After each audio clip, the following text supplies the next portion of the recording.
I mean, that's all she's using you for. She don't love you. I mean, just please. I bet you she still loves her husband. And when you're up there trying to get. Let's call this a poignant view on YouTube and everything that's been going on with a lot of us on here. That's inclusive of myself. Let's talk about this. And I'll show you how easy information comes through. The information that people share about each other and, what's the purpose?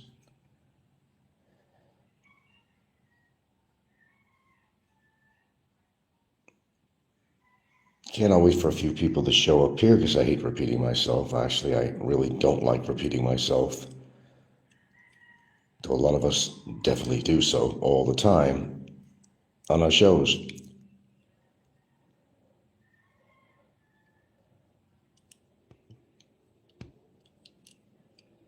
On today's show, we are going to be talking about a little about Roberto, just a little bit here, and to show you how easy it is to find information on people. But then when you do find that information, is it really something you really want to, push on people and prove something, as all the information seekers on here do all the time, to try to find fault in people?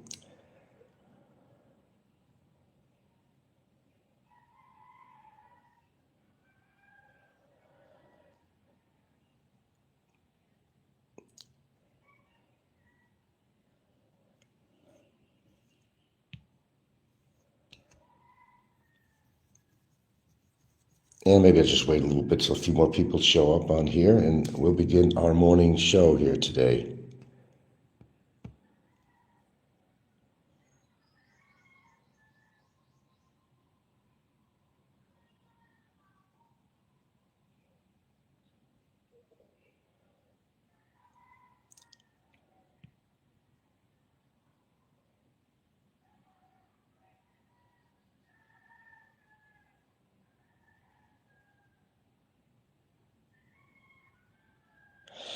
Well, I'm not going to wait until everybody shows up on here. I'm just going to continue.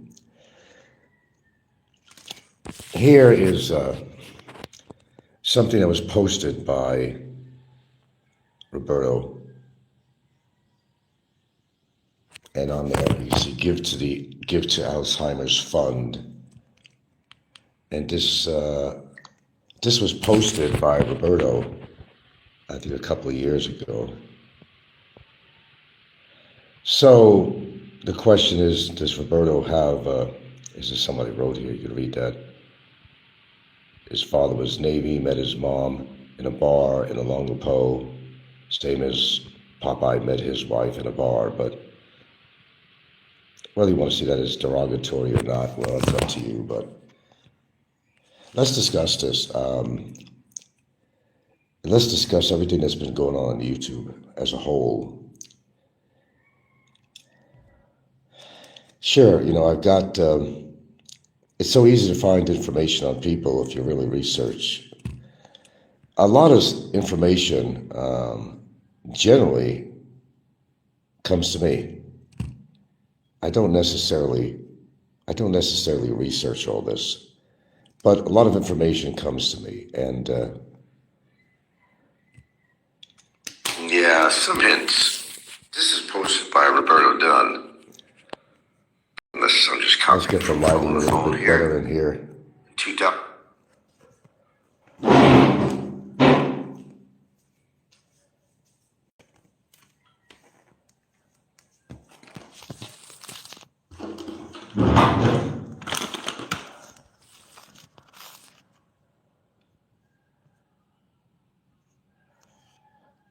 Okay, let's go back to this.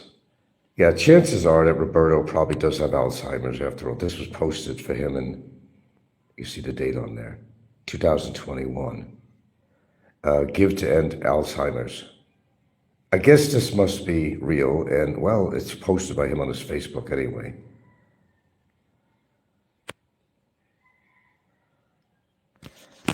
And you know what? I have pictures of his family here.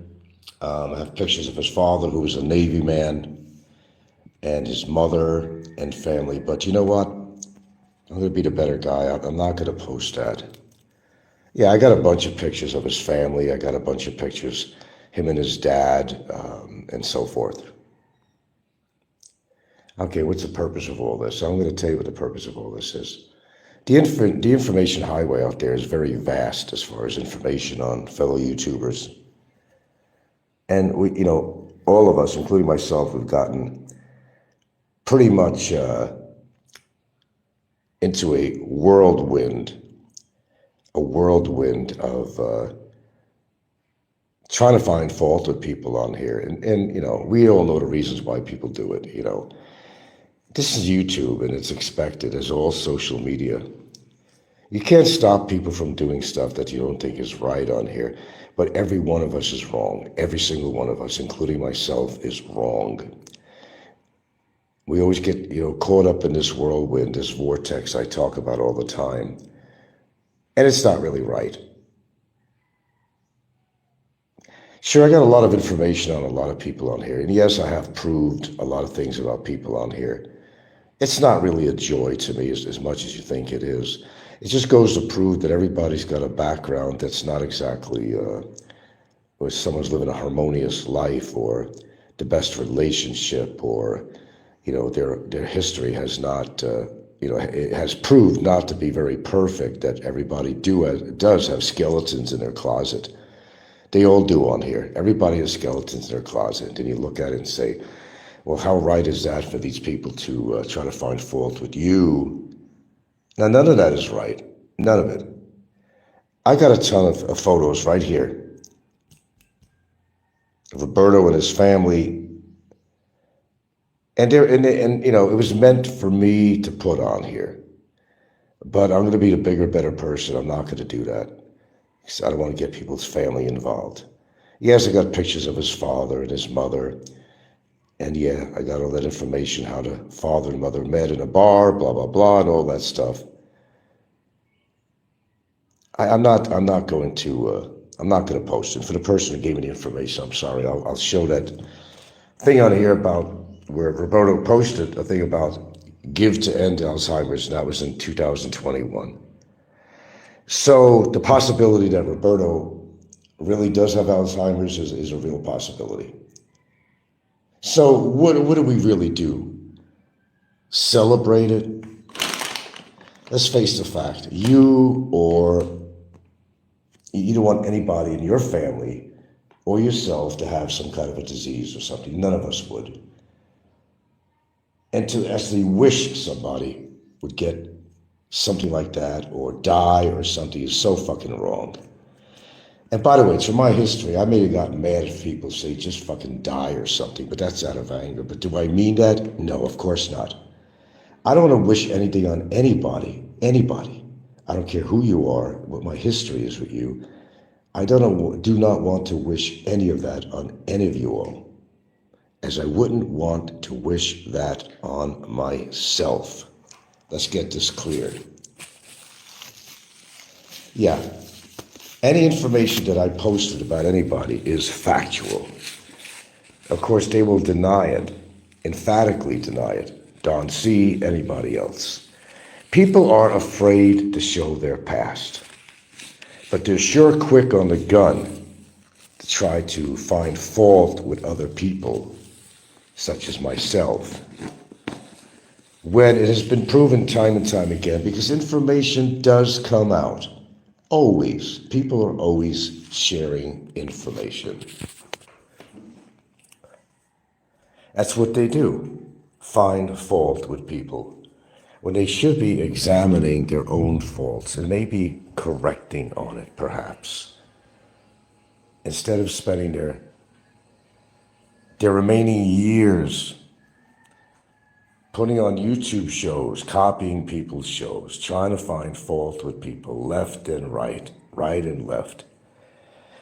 It only proves to show that they're lacking any kind of integrity. It goes to prove to show that these people maybe have a little bit too much time on their hands. But should we hate these people for that? I don't think we should hate these people for it. Hate is actually a pretty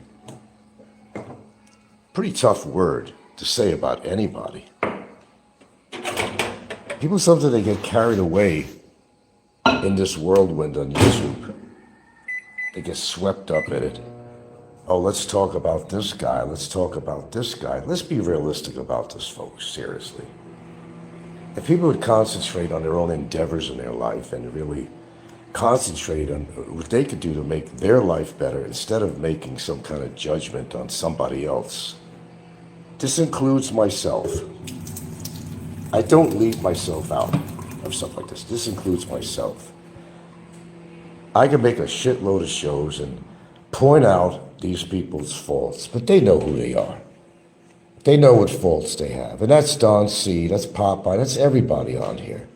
That's everybody who thrives on finding fault with people when they themselves have so many faults. In other words, nobody's perfect. Not even yours truly. I'm not perfect in any way. Anyway, I too got caught up in this whirlwind, which I used to call a vortex on here. I absolutely did.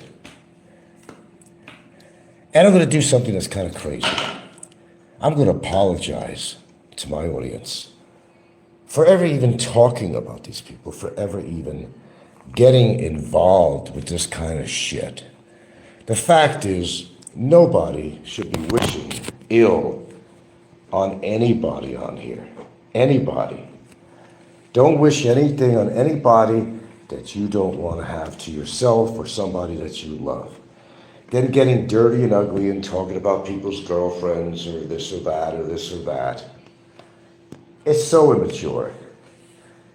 It's not very flattering.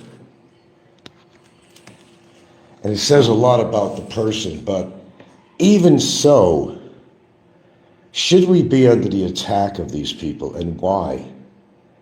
Okay, sometimes you feel it within yourself to, want to prove something, but the fact is you really don't have to prove anything to anybody on here. This is not a court of law on here, but they sure try to make it a court of law. And you got all the armchair wannabe lawyers out here and all the experts on research and everything else. They know everything. Or they claim to know everything. They know everything. They don't know shit. And instead of trying to find a positive part of somebody on here, they want to concentrate on the negative. Oh, I found out this about you. Yeah, I got a whole shitload of pictures and shit I can present on a number of people. Yes, I do have information on Don C, and it is true. And I have the proof right here to put on. And it shows all the work he did and everything else, that there was indeed a bankruptcy. But I'm not going to put it on, not because I don't have it. I do have it, but I'm trying to get away from this kind of shit on here. I mean, if I'm going to be doing any more YouTube videos, I think I have to put some restriction on some of the things that I do, because I don't want to be like these people. I don't want to be like them. Like Regent, you're saying, nice find, Frank. In other words, you're proving it, the good possibility that Roberto has Alzheimer's. But you know what? Alzheimer's is not a funny thing. And, as much as, I don't really care for Roberto, because he's said and done some really crappy things to me, as well as some other people on here. I really don't. I don't wish illness on people. I don't wish death on people. If it happens, it happens. It's something I can't stop. And I can sit there and jump up and down and celebrate that they died or something, but I'm not going to do that. Don't wish anything on anybody that you don't wish for yourself or your loved ones.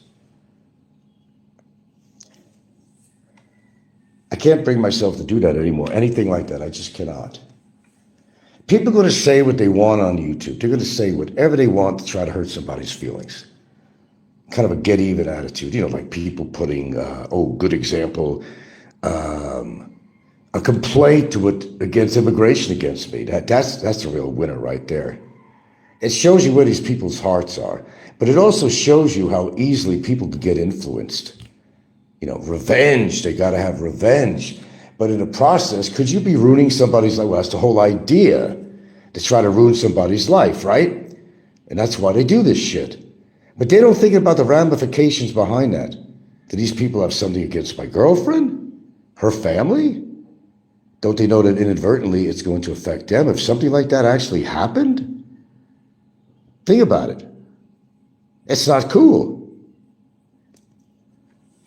I know a lot of people say, well, Frank, everything you did is not helping a certain person and his girlfriend. Well, you got to understand and get real about it. That person did all this shit to himself. And if it inadvertently is affecting his relationship in the future, well, that's all his doing. They can point the finger, well, Frank did this, Frank did that. Not really. I did something that I felt that I had to do, and I still stand behind it. I'm not changing my mind on that. You could fire your warning shots to somebody. If they don't listen to them, then game on. And I've always fired the warning shots. And that's why this person is in the position that he's in. I want you to understand that. But all the hate, you got hateful people like Big Kevin and everybody that comes on his show, all hateful people, all living their life around YouTube and the gossip and drama that happens on YouTube. It's ridiculous.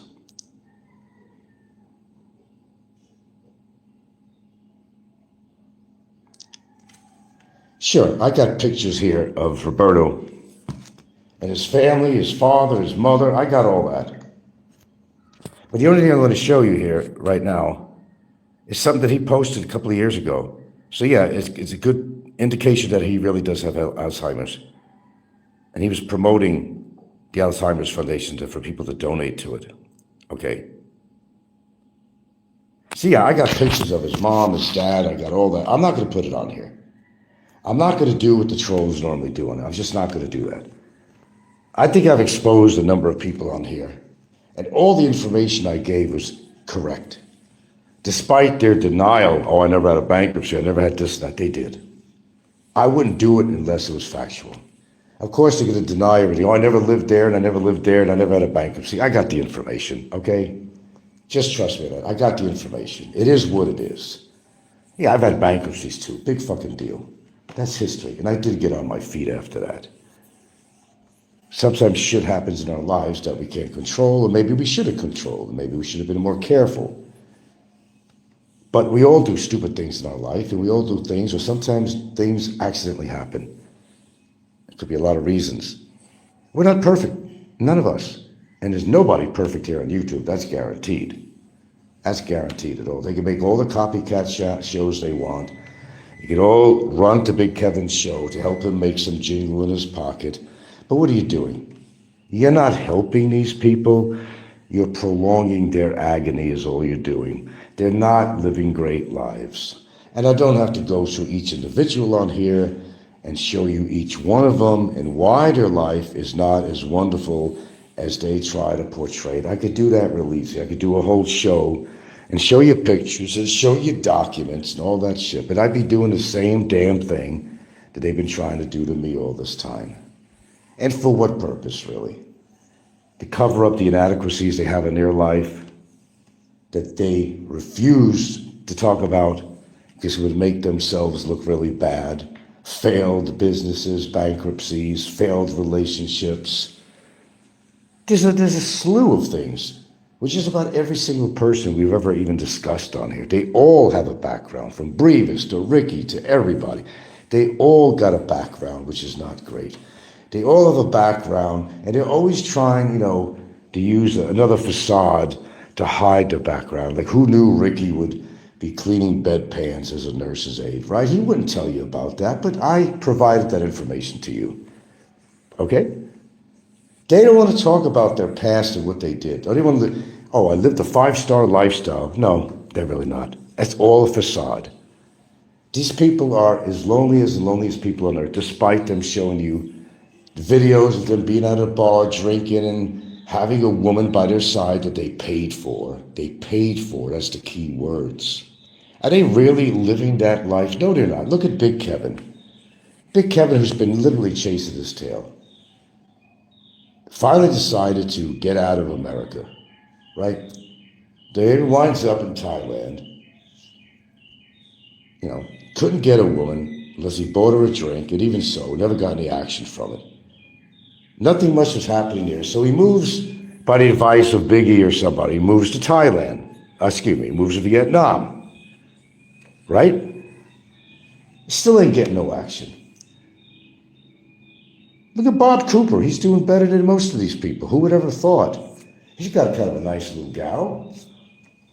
And Bob doesn't have a lot of money, but then Bob pushes a lot of bullshit too. But everybody pushes bullshit. Oh, he made $600,000 for his mom's house, but has to be split between brothers or something. And that he's just going to give his money away to some foundation or something. The fucking lies. He's going to give his money away, whatever he winds up with that. He's not going to give his money. He's living on a meager income. But first, Bob will say things like, I got all this money, I was going to buy a house when I go to the Philippines. And now he's living in an 8,000 peso a month apartment with his girlfriend. So not everything you hear, obviously, is true. People stretch the truth about everything on here. Let's face it. Bob is pretty broke. It just goes to prove that people can say whatever the hell they want, and it doesn't mean that it's true. You can say whatever you want. You can say whatever you want about me.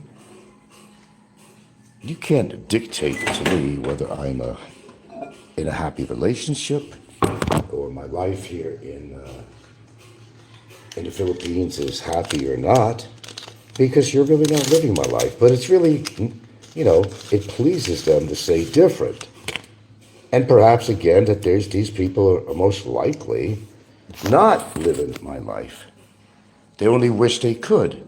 There's so much jealousy and envy out there. Some people say, well, what jealousy? What does there have to be jealous about with Frank? Well, there really is a lot when I consider these people's backgrounds and how they're living. When they're chasing their tails and probably will never find that woman like Big Kevin.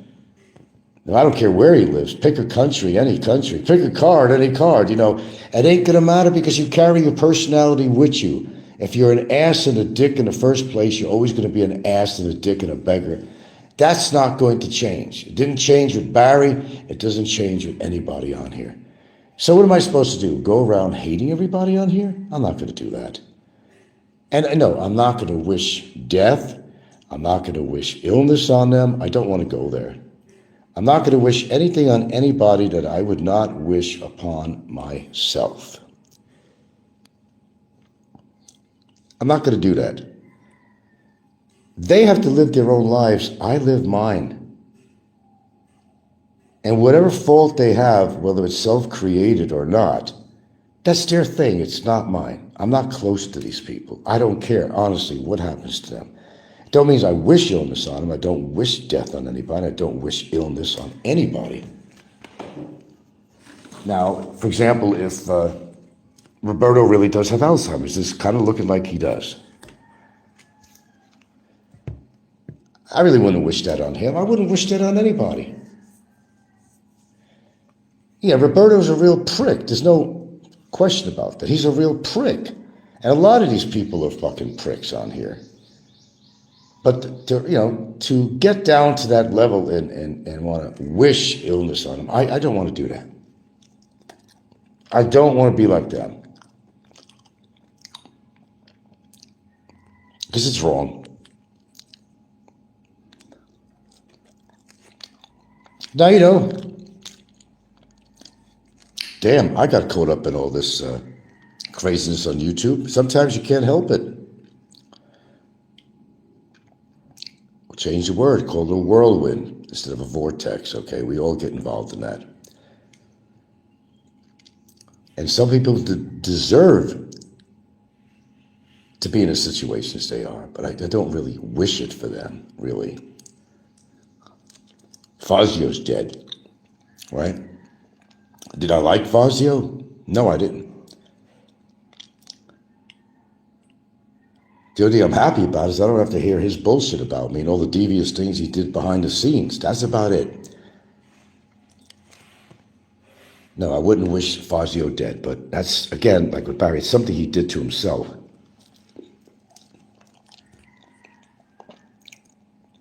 And a lot of things that happen on here with people, they're doing it to themselves that I really don't have any part in. And I don't want any part in, to be honest with you. So I'm going to do something big, that I'm going to make apologies to anybody on here.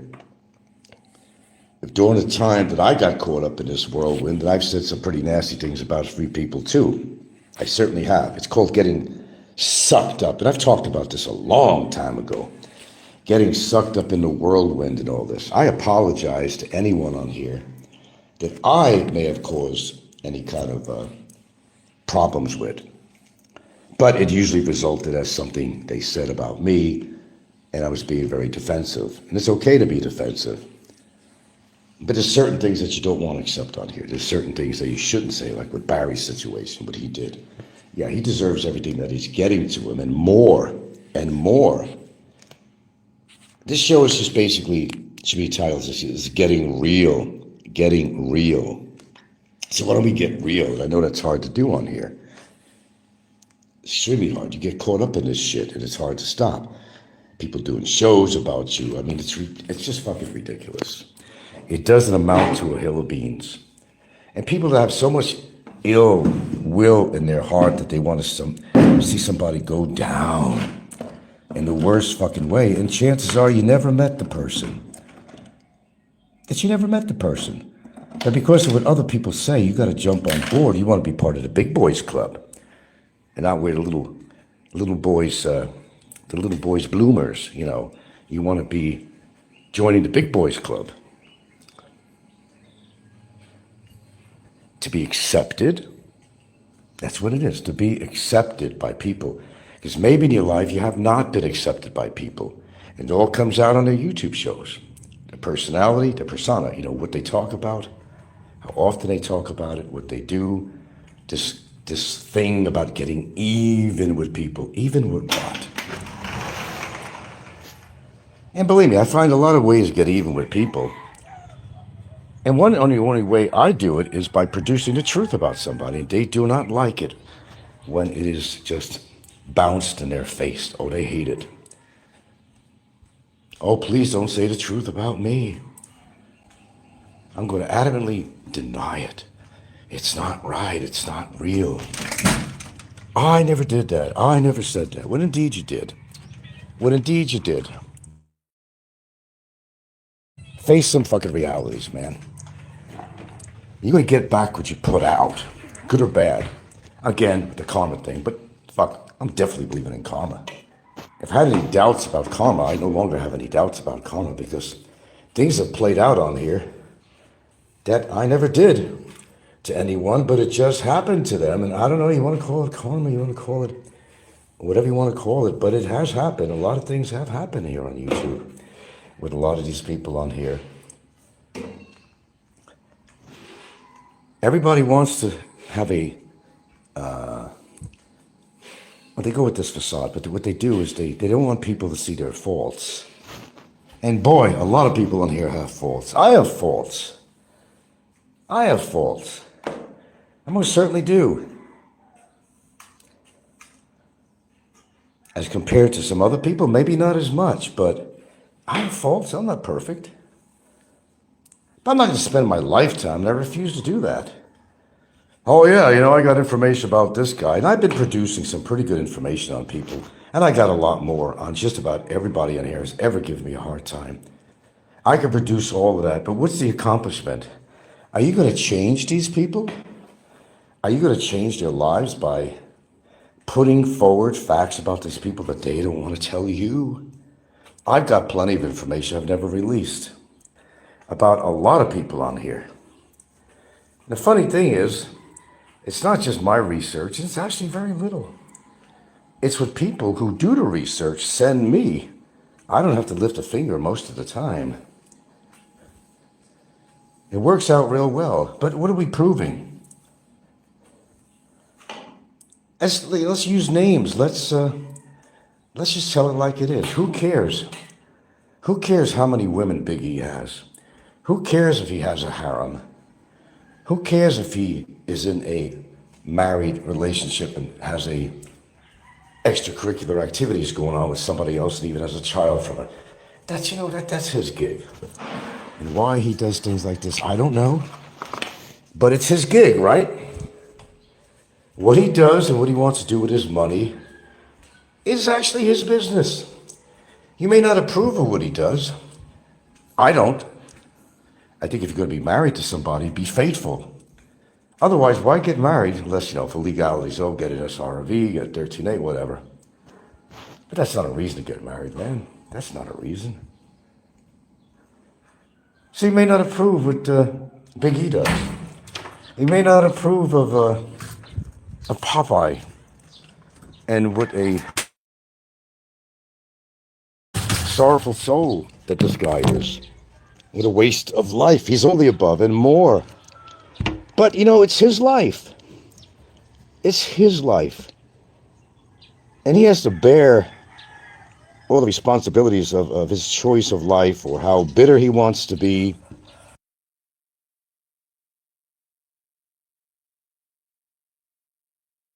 It's his thing, after all, isn't it?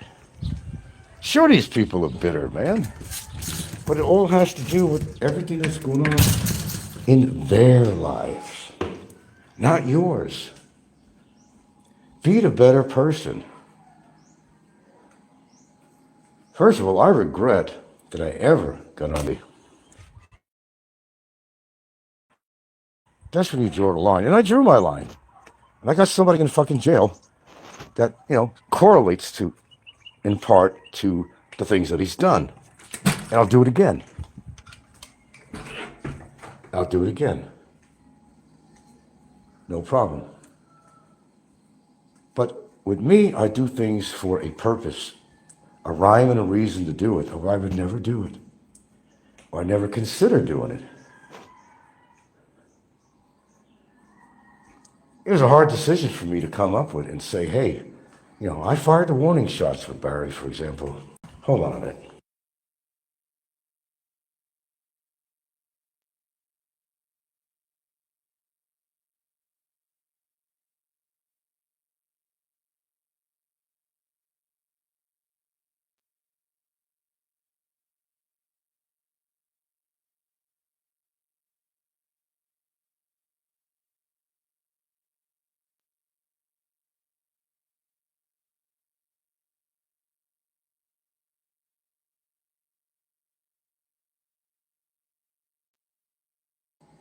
Okay, well, people are going to do what they do, and they get some kind of a kick out of it.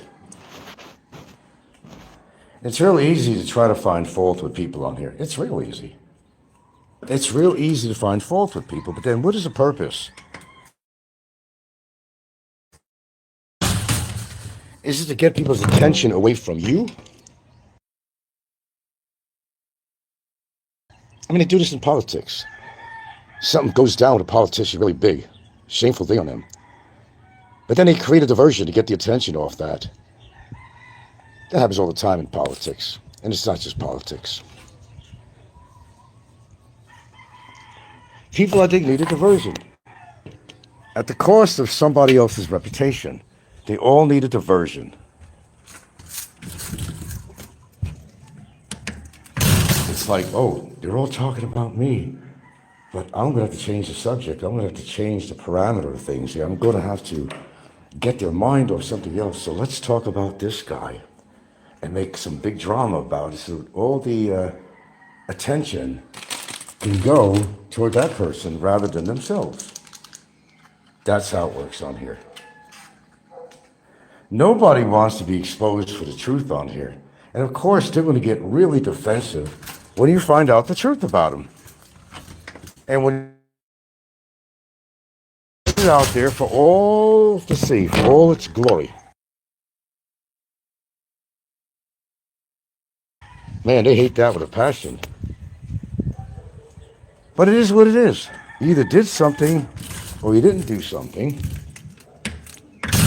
But the truth is, what is it of our business to point this out on YouTube? It's really not. And it's none of my business either. And it's none of your business.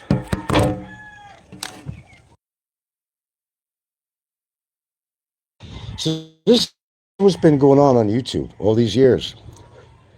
I want to be the bigger, better person than these people. And I'm going to say again, out of anger or anything else, if I offended anybody on here in any form or way, I apologize. And that means everyone. I don't care who they are. I don't care who they are. I don't want to be. This is not the person I want to be. Because that's not me internally. It never has been me internally. But it's real easy to get aggravated with people on here. It's real easy to mark them as a bullseye on your target. Fight fire with fire, perhaps. But where does it all end? It doesn't really. It doesn't end well, usually. It didn't end very well for somebody we know real well, did it? No, it didn't. I don't know. You guys believe in karma? I'm beginning to really believe in that now more than I ever did. Considering a lot of these people who have been very adverse with me, they're either dead or dying or something. Or if you look at their life, their factual life of how they're living it, they're not living as well as they try to portray to you on here, as we have actually proven. And I have proven. Obviously not. They're going to hide the truth. That's what they do. If you were a fly on the wall in the lives of a lot of these trolls, you see more than you could handle. You'll see the truth then. They're not all they say to be. They're not all living the 5-star lifestyle. Even if they are living a 5-star lifestyle financially, there are other factors in their life that maybe are not so cool. But they're not going to tell you about it. But sometimes they accidentally put it out. As some guy did on Facebook about his relationship and how the woman was trying to get money off him or something. He's seen her as an ATM. And actually posted something in one of his bad moods about his partner and how pissed he was with her. But then everything later on was wonderful when things were settled amicably. Yeah, that does it, doesn't it? An amicable settlement, and they're all happy. Isn't that the way it works? We see this clearly. Some people don't see this clearly. I can speak for myself. I know whether or not somebody's living a fantastic life on here that claims they are, that they're without sin. And how do you make judgment on people too, whether they're religious or not? Like I said, I respect people's beliefs with religion, but it's not mine. Popeye, for example, say names. I'm not holding back. Popeye's rah-rah America and all that shit. Yeah, America used to be great. It's not great again. There's no MAGA, make America great again. It's already foiled. And the very person that's actually making this campaign with MAGA, he's destroying America. That's just a fact. But that's my opinion, and everybody has one. America's not the place it used to be. As far as religion is concerned, I respect everybody, whether you're Muslim, whether you practice Catholicism. That's your gig. And it doesn't mean it has to be mine. Why? It's your belief, not mine. And hey, I respect your beliefs. I really do. It's just not mine. Hey, I was raised a Catholic, but I didn't follow in the steps of my parents' beliefs just because they were my parent. And if they did it, it must be right. So I'm going to have to believe in something that I just really don't believe in. Sure, I made all this shit up. Baptismal, catechism, all that shit. The whole ball of wax, like every little Italian-American boy had to do in New York. I didn't know any better. I didn't have time too young to research what Catholicism was all about and what religion was really all about.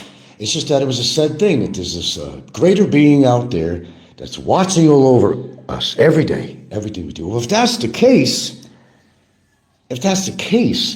then why are people doing horrible things like putting a report on somebody that's not true? Wait a minute. They're Catholic, right? They read the scriptures. they go to church, they do all that shit. But what are they doing? They're going entirely against what they have learned about their own religion. Well, we call them hypocrites. And unfortunately, but true, most religious people are hypocrites, and they do not practice what they like to preach to others. Oh, sure, they go through the whole thing. They go to church for show. A lot of it is for show. Or they just honor their family. So if you were born Catholic, they're going to be Catholic. Just an example. Could be any other religion, but let's say Catholicism. They're doing it because their parents did it, but do they practice? Even though they go to church, are they really good people because they go to church? No, it's a facade. It's all a facade. That's all, same as YouTube. It's all a facade to cover up their real problems, what's going on in their lives on YouTube. And you know all the players on here. I don't have to go through all the names. I have proven, and they have proven to themselves, that they are not living the life that they try to portray when they do a YouTube show. They're showing the highlights of their life, the highlights. What's going on behind the scenes, though? That's an entirely different picture. Entirely different. They're not going to voluntarily, or unless they do it accidentally, show you what's really going on behind the scenes. No, they're not. You know, they're not doing that. Good morning. Good morning. They're not going to show you that. And quite purposely. So yeah, I could show you something like this. Something that Roberto posted about supporting Alzheimer's. This is 2021, when I guess he discovered at some point that he had Alzheimer's. I'm ruling to believe here that, yes, that maybe Roberto does have Alzheimer's. You know I don't like Roberto. You know I don't like him at all. But do I really wish something like this on Roberto? No, I don't. As I wouldn't want to wish it on myself. Let me make that perfectly clear.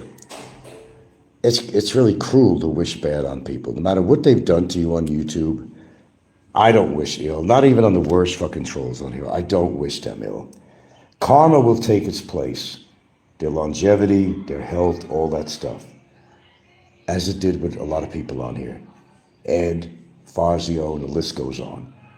Whatever happens in their life is, a lot of it is self-created. A lot of it is self-created. They do it to themselves. And you or I have no control on what people do in their life. I have no control about what people say about me on here, but I let them do it because, well, how can I stop them? For one, to be honest with you. But I live in peace knowing that there's a reason why they do things like this, because there's so many inadequacies in their own life. No doubt about that. That's why they do that.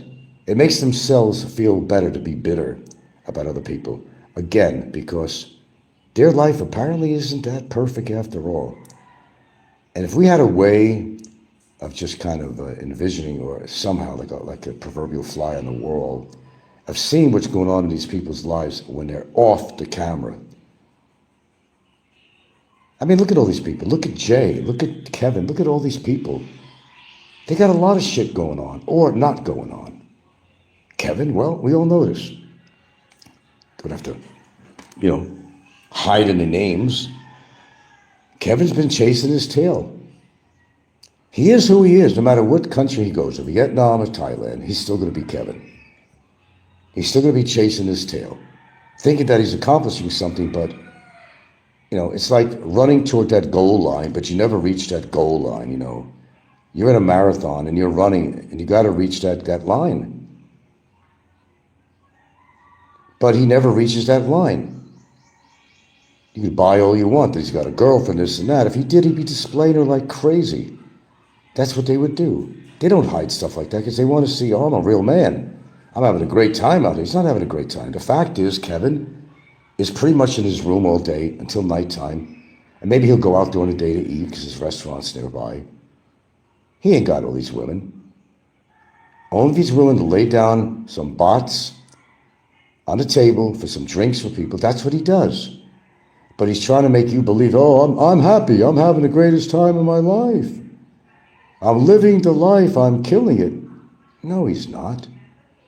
He's not killing anything but himself, as well as some other people. They're killing it. Ricky's not killing it. Ricky's just as lonely as Kevin is, maybe more. Ricky wants you to see, oh, I'm having a good time. I'm in the bar. I got these women around me. I'm having a great time. I'm killing it. I'm killing it. No, he's not killing it. Behind the scenes, he's a lonely man who probably has shed a number of tears that he's not going to talk about with you on here. That's my point. That's my point. He's not happy in any way. He wouldn't live a reckless lifestyle like he is if he had his shit together. And absolutely not. He's not living a 5-star lifestyle at all. You know that. I know that. But he wants to put on his facade. And when he doesn't have any woman, you don't see him doing any shows, do you? There's a reason for that. Because he can't even find a woman to pay for to be with him and get on camera. And when he does, that's when he gets on camera and displays them. That's when he does more shows. I'm sure you've been able to ascertain this over a while. I'm sure you've been able to figure this out without me explaining it to you. But the point is, they're not living the lives that they're trying to portray to you on YouTube. Not even closely. Of course, Don is going to adamantly deny. Look, I got the sheet of information on him right here. Is it worth posting? I've got it. I've got all the shit on Roberto too. Is it worth posting? No. I don't want to play their game.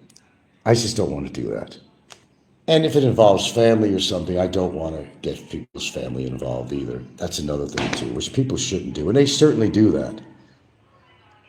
Oh, believe me, I remember everything anybody ever says in reference. When Kevin gets really mad, he'll really start bringing up Gilda all the time. Gilda this, Gilda that, her 8 kids, and all this other shit. There's no reason for him to do that. If you got a beef with me, Kevin, you take it up with me. And that goes to anybody else. You take it up with me. Me. Not anybody else. Not anybody in my family. Don't be such a fucking coward. Because you're displaying yourself as a coward when you do shit like that. What the hell does Gilda have to do with the price of tea in China, if you know what I mean? She's my partner. She's my girlfriend. And she doesn't have a YouTube channel. Thank goodness for small miracles. She's a sweet, sweet lady. Nobody could deny that. For what they know about her, obviously. So is it really appropriate to attack her? No, it isn't. But there's nothing appropriate on here, and that's my point I'm making. You could hate me or whatever you want, but you're not relevant to my life. You don't put food on my table at night. Okay, you're not my financial advisor, you're not my psychological advisor, you're not anything to me. You're just a YouTuber troll. I don't care what goes on in their lives, but whatever bad that goes on in their lives is self-created, just like Barry. Everything was self-created. How many warning shots do you have to fire before you decide to take action on something? Yeah, it was wrong to involve his girlfriend in this matter. In fact, in the past, he used to say all the time, I don't want to get her involved in anything, but he did. But he did. He did. He did. Now, who knows what she's facing? I don't know. She put a report on me to immigration. That was not cool at all. Revenge. Here we go again. Revenge. Got to do this for Barry. Why? The guy's a schmuck. He's a prick. He's done a lot of horrible things to some good people. Good people. Taking their money left and right. And then denies he ever took money from anybody. A chronic fucking liar. Now he is that piece of shit. I think if anybody you want to go after, it's that motherfucker. For sure. He deserves everything and anything that's coming to him. And you all know that. I make exceptions to the rules on here. In his case, there's one of them. Sure, a lot of crappy things have been said to me, or my relationship with my daughter, what they think it is, or my tenants, what really happened with my tenants. They want to emphasize the bad, make up a bunch of lies to make me look bad as a person. But did the events happen the way it did? No, it didn't. But we're not going to go into that. People are going to say what they want to say to make other people hear it. To try to get people behind them, against somebody. Hey, let's just say this about him. We can say anything we want on here, even though we know it's not true, but people might believe it. That's the way it is, man. That's YouTube. Welcome to YouTube. Anyway, that's what I had to say this morning. And I could have presented you a slew of information here on Roberto. You know, lots.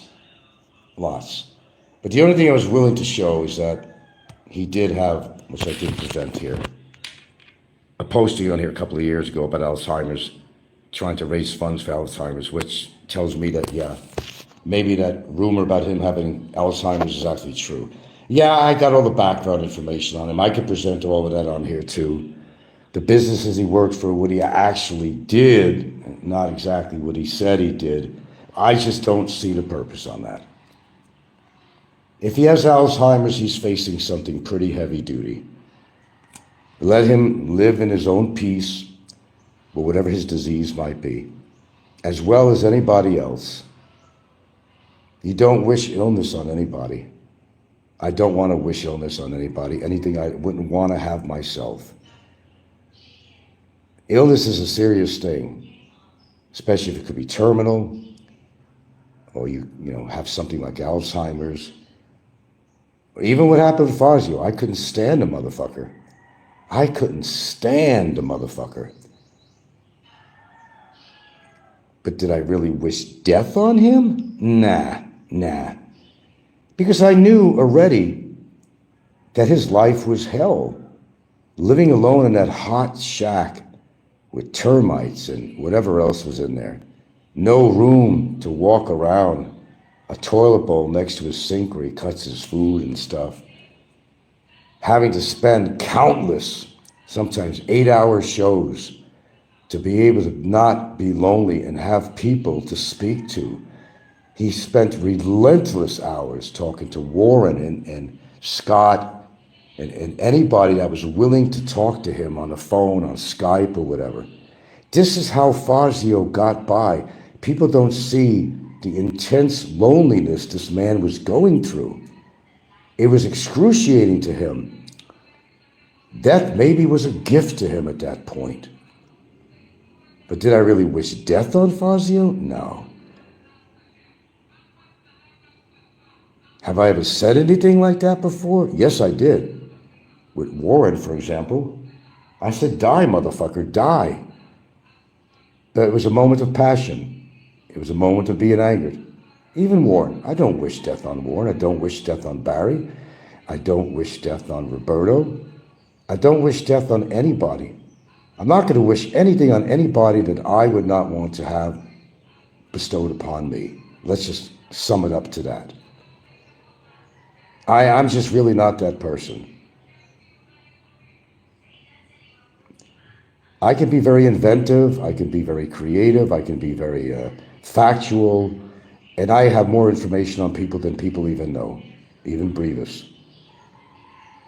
It's not my job to put all this information out, although I have given little bits and pieces of information about people on here, just to show that, well, hey, I know a lot more than you think I do.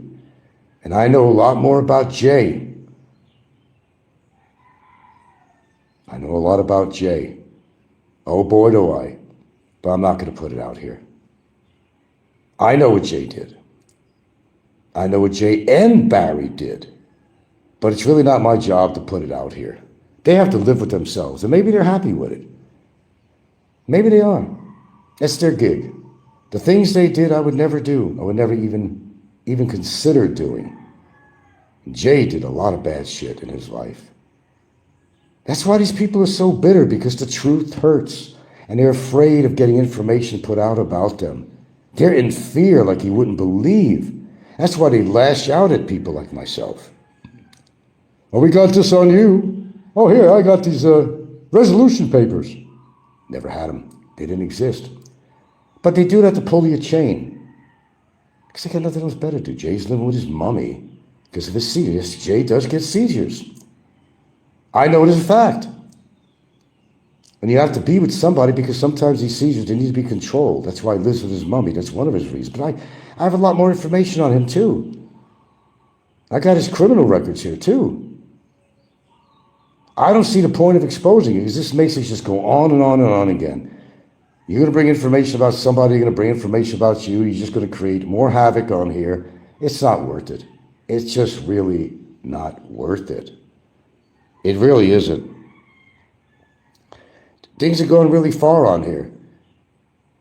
And although what Barry did with me and what he said on YouTube and stuff, his girlfriend did something I think is just as equal. Different thing though. She did.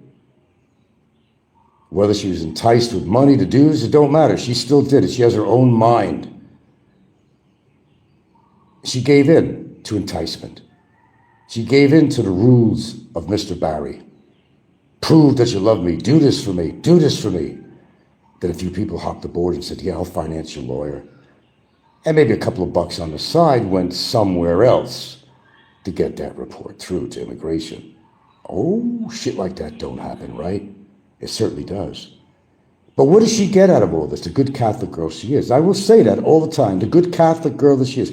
She's not a good Catholic if she does something like this. That's why the hypocrisy is deafening. That's why I'm not religious, don't believe in any religious beliefs at all. That's why I don't abide by that. I don't follow any organized religion.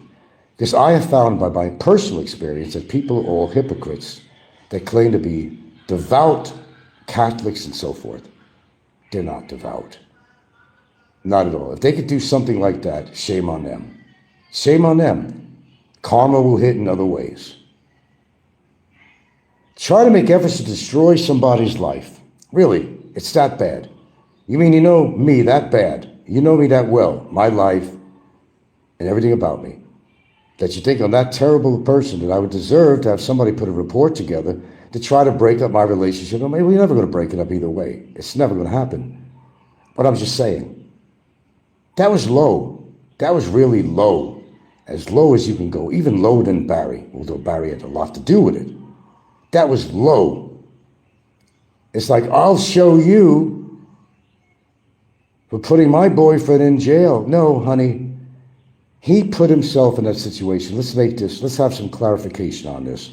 He did all the things from his immigration to otherwise, why he's been incarcerated all this time. I did not tell the immigration to put him in there. No, I didn't. I didn't tell them to keep him in there for 2 years in Mandawi. I didn't tell them to transfer him to Big Katan. I didn't tell them to transfer him to Billy Bid. That's none of my doing. It's just something that happened. That's it. It's just something that happened. Call it karma, call it whatever you want to call it, but it did happen. You could raise so many firing shots, warning shots to people. But then they don't believe you're going to do anything about it.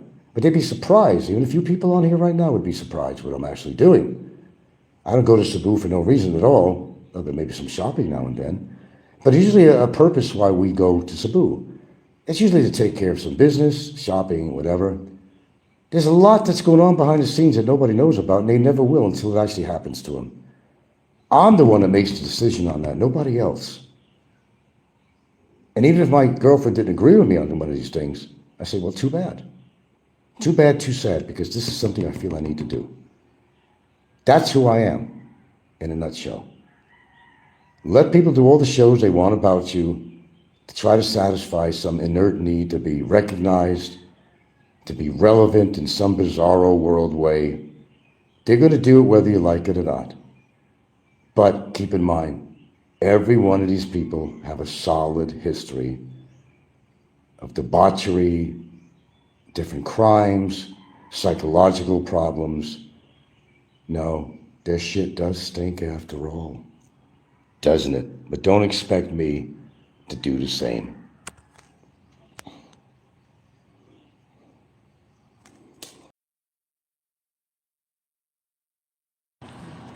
Yeah, Gilda wanted to say something here in regards to Big Kevin. And yeah, Big Kevin's the big head. Yeah. And the whole point of this, and let her tell it. I mean, there's no point And we're not going to do a back and forth thing, but whatever problems you have, Kevin, I mean, that's your problems. What you think of my relationship or whatever. The fact is, I have one. So, I don't know. What do you have to say about this, Gilda? Yeah, you're attacking me, Big Kevin. You don't have right saying anything about my feelings or relationship to Frank. I'm sorry you are alone in your life. Don't have anyone to share your life with. I wish you're the best. Don't make judgment on me. My feelings for Frank. It's love, Big Kev. And you are bitter about your life and choose what you need. Don't make attack me. You're just probing what you are knowing about you. You're lonely. You're very lonely, Big Kev. And you're jealous about me with Frank. I wish someday you will have what you have about me and Frank. Okay, you Yeah. still attacking me, Big Kevin? I listened to your video. You attacking me. You don't have right saying anything about my feelings. I'm very sorry about you. You're alone, guy. You're lonely. Hope you can find somebody take care with you there in Thailand or wherever we are. Yeah, we only wish the best for people, but they kind of bring this upon themselves. You know, the life that Big Kevin is living. I put a little short on there of something that Big Kevin said. And he really has no right talking about Gilda. That's his way of kind of lashing you back. And this is just proof of what I've been saying all the way along. These people are not living the lives that they would like to live, and they want you to believe that they're happy when they're really not. As you see, Gilda's not being mean at all. She's saying she wishes Kevin the best, you know, that he finds somebody to fulfill his life and dreams and goals. And maybe it hasn't happened because of his character. Maybe he just needs to change things up a bit. I think there's always somebody out there for somebody. And because they're living a very lonely life, doesn't mean they have to attack somebody else's life. And this goes to beyond just Big Kevin, of course, you know. Gilda is happy for me. You know, we got doors in this house, many of them, in and out, okay? Nothing to do with money or any shit like that. I just happen to have a decent relationship, and it really upsets people that I do. You know, Gilda's here because she wants to be. I'm with her because I want to be. And I wish you the best, Big Kevin. I really wish you the best that you find, and anybody else. I really wish them the best if they're lonely and just haven't been able to achieve their goals. Sure, you can move out of your country, you can do all that stuff, and it doesn't mean that it's going to change who you are. You have to make the changes within yourself. It's your choice to be alone. You have a girlfriend before, so Well, the problem thing is he you has get a children that he problem. doesn't even stay in touch with. It's very You don't want sad. to touch with your girlfriend, so that's why you choose to be alone. Well, it's not, you know, it's the choices that he makes in life. It's not really that he chooses to be alone. He doesn't want to be alone, Gilda. He doesn't want to be alone. For now, because he's old already, so they don't want to be alone. Yeah, especially as you get older, I say it all the time, you know, it becomes more increasingly important as you get older, and you're just not achieving what you want, so you're going to get bitter to somebody else who actually has a good relationship. I don't think there's anybody out there that truly believes I have a bad relationship with Gilda, you know, at all, not even remotely. Why they attacking me? You're Because they jealous of could. me? Because they could attack you. Oh yeah, you're just with me for money. We don't have to go into that shit. You're just with me for this or that, and blah, blah, blah. You just tolerate me or whatever. Nah, she has her own will, Kev. She has her own will. She doesn't have to be with me if she doesn't want to. I don't force her. There's no gun to the head. Nothing to shine up here, buddy. I'm really, truly sorry. I'm taking a different approach to all this. I'm actually sorry for you, Kevin. You can pretend that you're having this wonderful time in the countries Or you're visiting. you attacking me because one pranks to rebuttal on you, to make you a content and a lot of people's watching. That's you want? Yeah, very well put. Because he wants me to rebuttal everything on there. So he has a show, he could talk about me and possibly make some donations. Yeah, because if you're talking about some prank or about me, so somebody's give you some donations, so that's your basic income to do it, to earn some money to donate in your life, to Well, attack we're not some responsible people. how he mismanages his money. I mean, come on, giving your money to bar girls and all that shit. I mean, that's Yeah, that's in your problem. right, it's his problem. And we're addressing it as such. It's not ours, it's his problem. What he does with his money, how he gets it, how he spends it. But I just don't see how he could fulfill his life. He's already like 62 or so now, or 63. And what has he accomplished so far except, leave his aunt's basement, which, we feel that he should have stayed there, honestly, for health reasons, for hospital reasons, for all that stuff. Big Kevin is not in the best shape in the world. He may have lost weight, but it took its toll. And we wish, take a different approach now. We wish Big Kevin the best.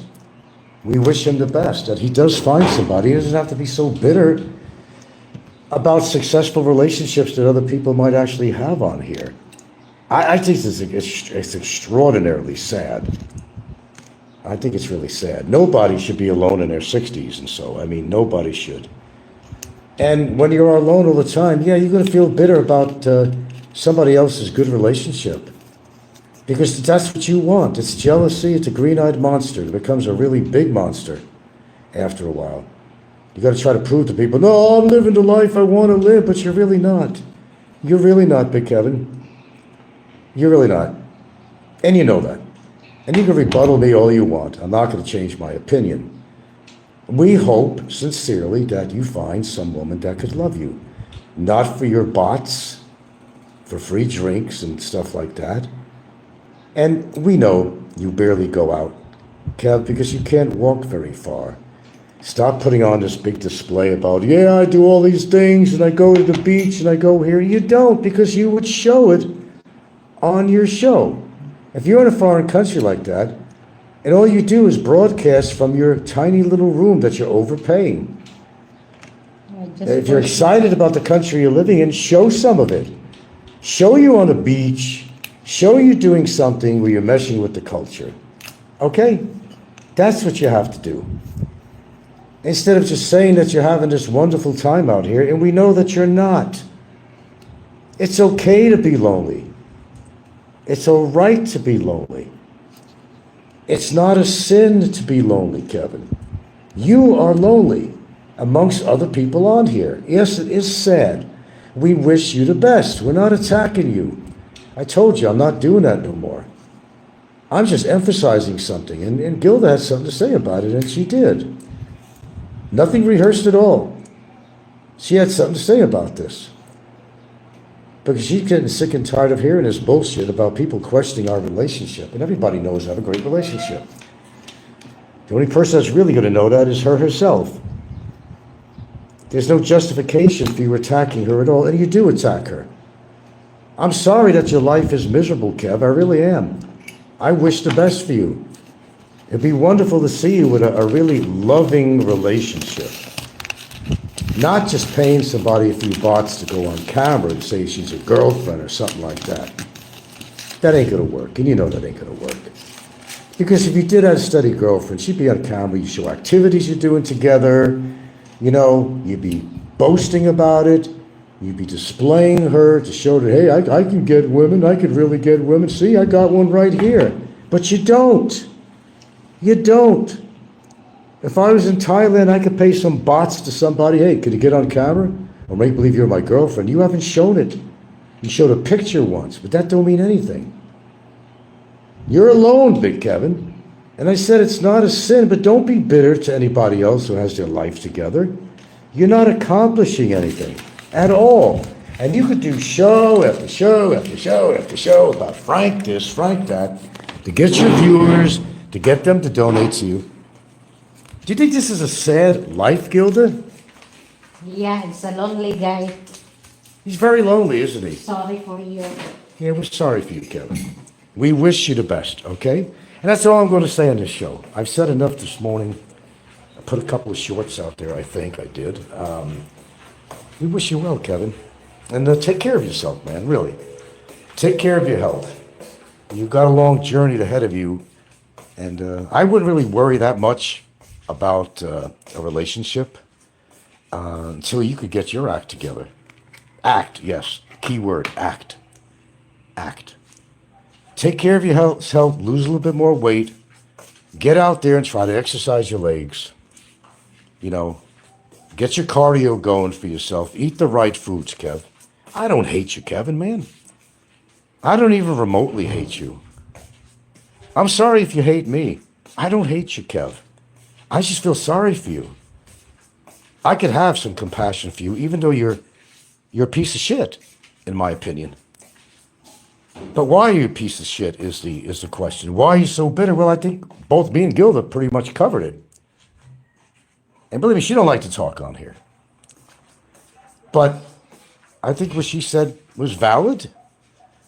You're jealous of the fact that somebody could actually be happy.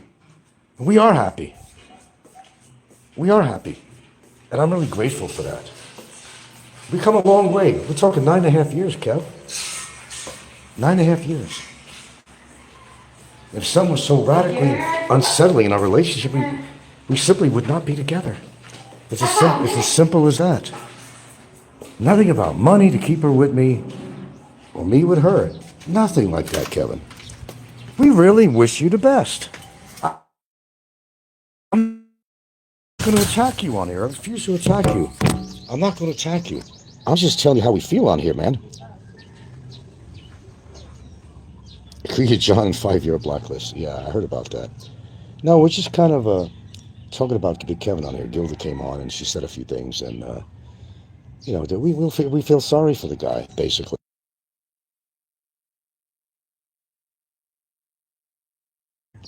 He's upset if somebody actually has a relationship. I mean, as well as other trolls on here.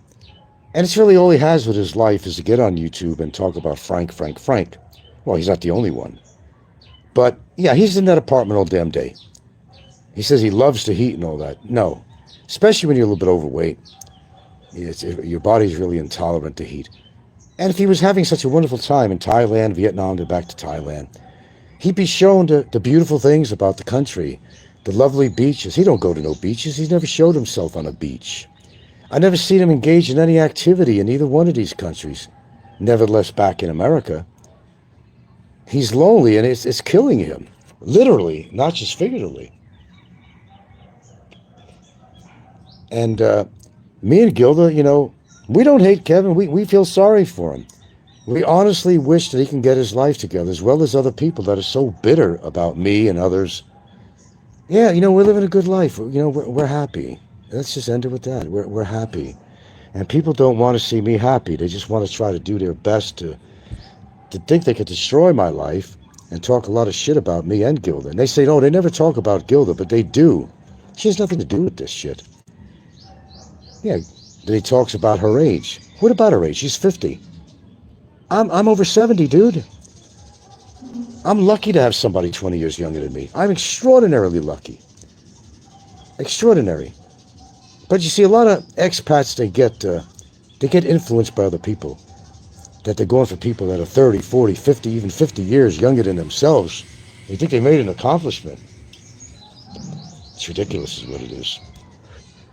So she's a grandma. She is a grandma. She does have grandchildren. So what about it? I could never get a woman her age in America. Never, ever, ever would never happen. That would never, ever happen. I know that as a fact. In America, it's a whole different mindset when it comes to relationships in America. It's a whole different mindset. He's using me for super. Yes, of course he is, Kuya John. I think I heard him talking shit about you too, but get used to it. Of course he is. Kevin may be a fucktard, but when it comes to making money, He knows how to gain people's, well, Barry did that too. He knows how to gain people's sympathy. Because, the incident with the bolo knife, it was a horrible thing. No matter how it happened. Of course, he lied about that, but no matter how it happened, it's still a horrible incident. And it did affect him mentally. There's no question about that. Listen to him talk. It absolutely did. It's something that should have never happened. I got ideas why that happened, but I can't totally prove it. It takes a lot of anger and hate on somebody to put a bolo knife in their fucking brain. I'll say that all day long. So, he's not innocent of anything. And we're not attacking him. We're feeling sorry for him. Wish Kevin had a better life than that. This is why people become so bitter. And I talk about this all the time. They become bitter because they're not living the lifestyle that they would like to. But whose fault is that? Whose fault is that? It's not my fault. Don't be bitter with me, no matter who you are. So, Kevin, I'll pretty much end this by saying, man, talk about me all you want, but you're not going to change my relationship. No matter what happens, it's never going to change my relationship.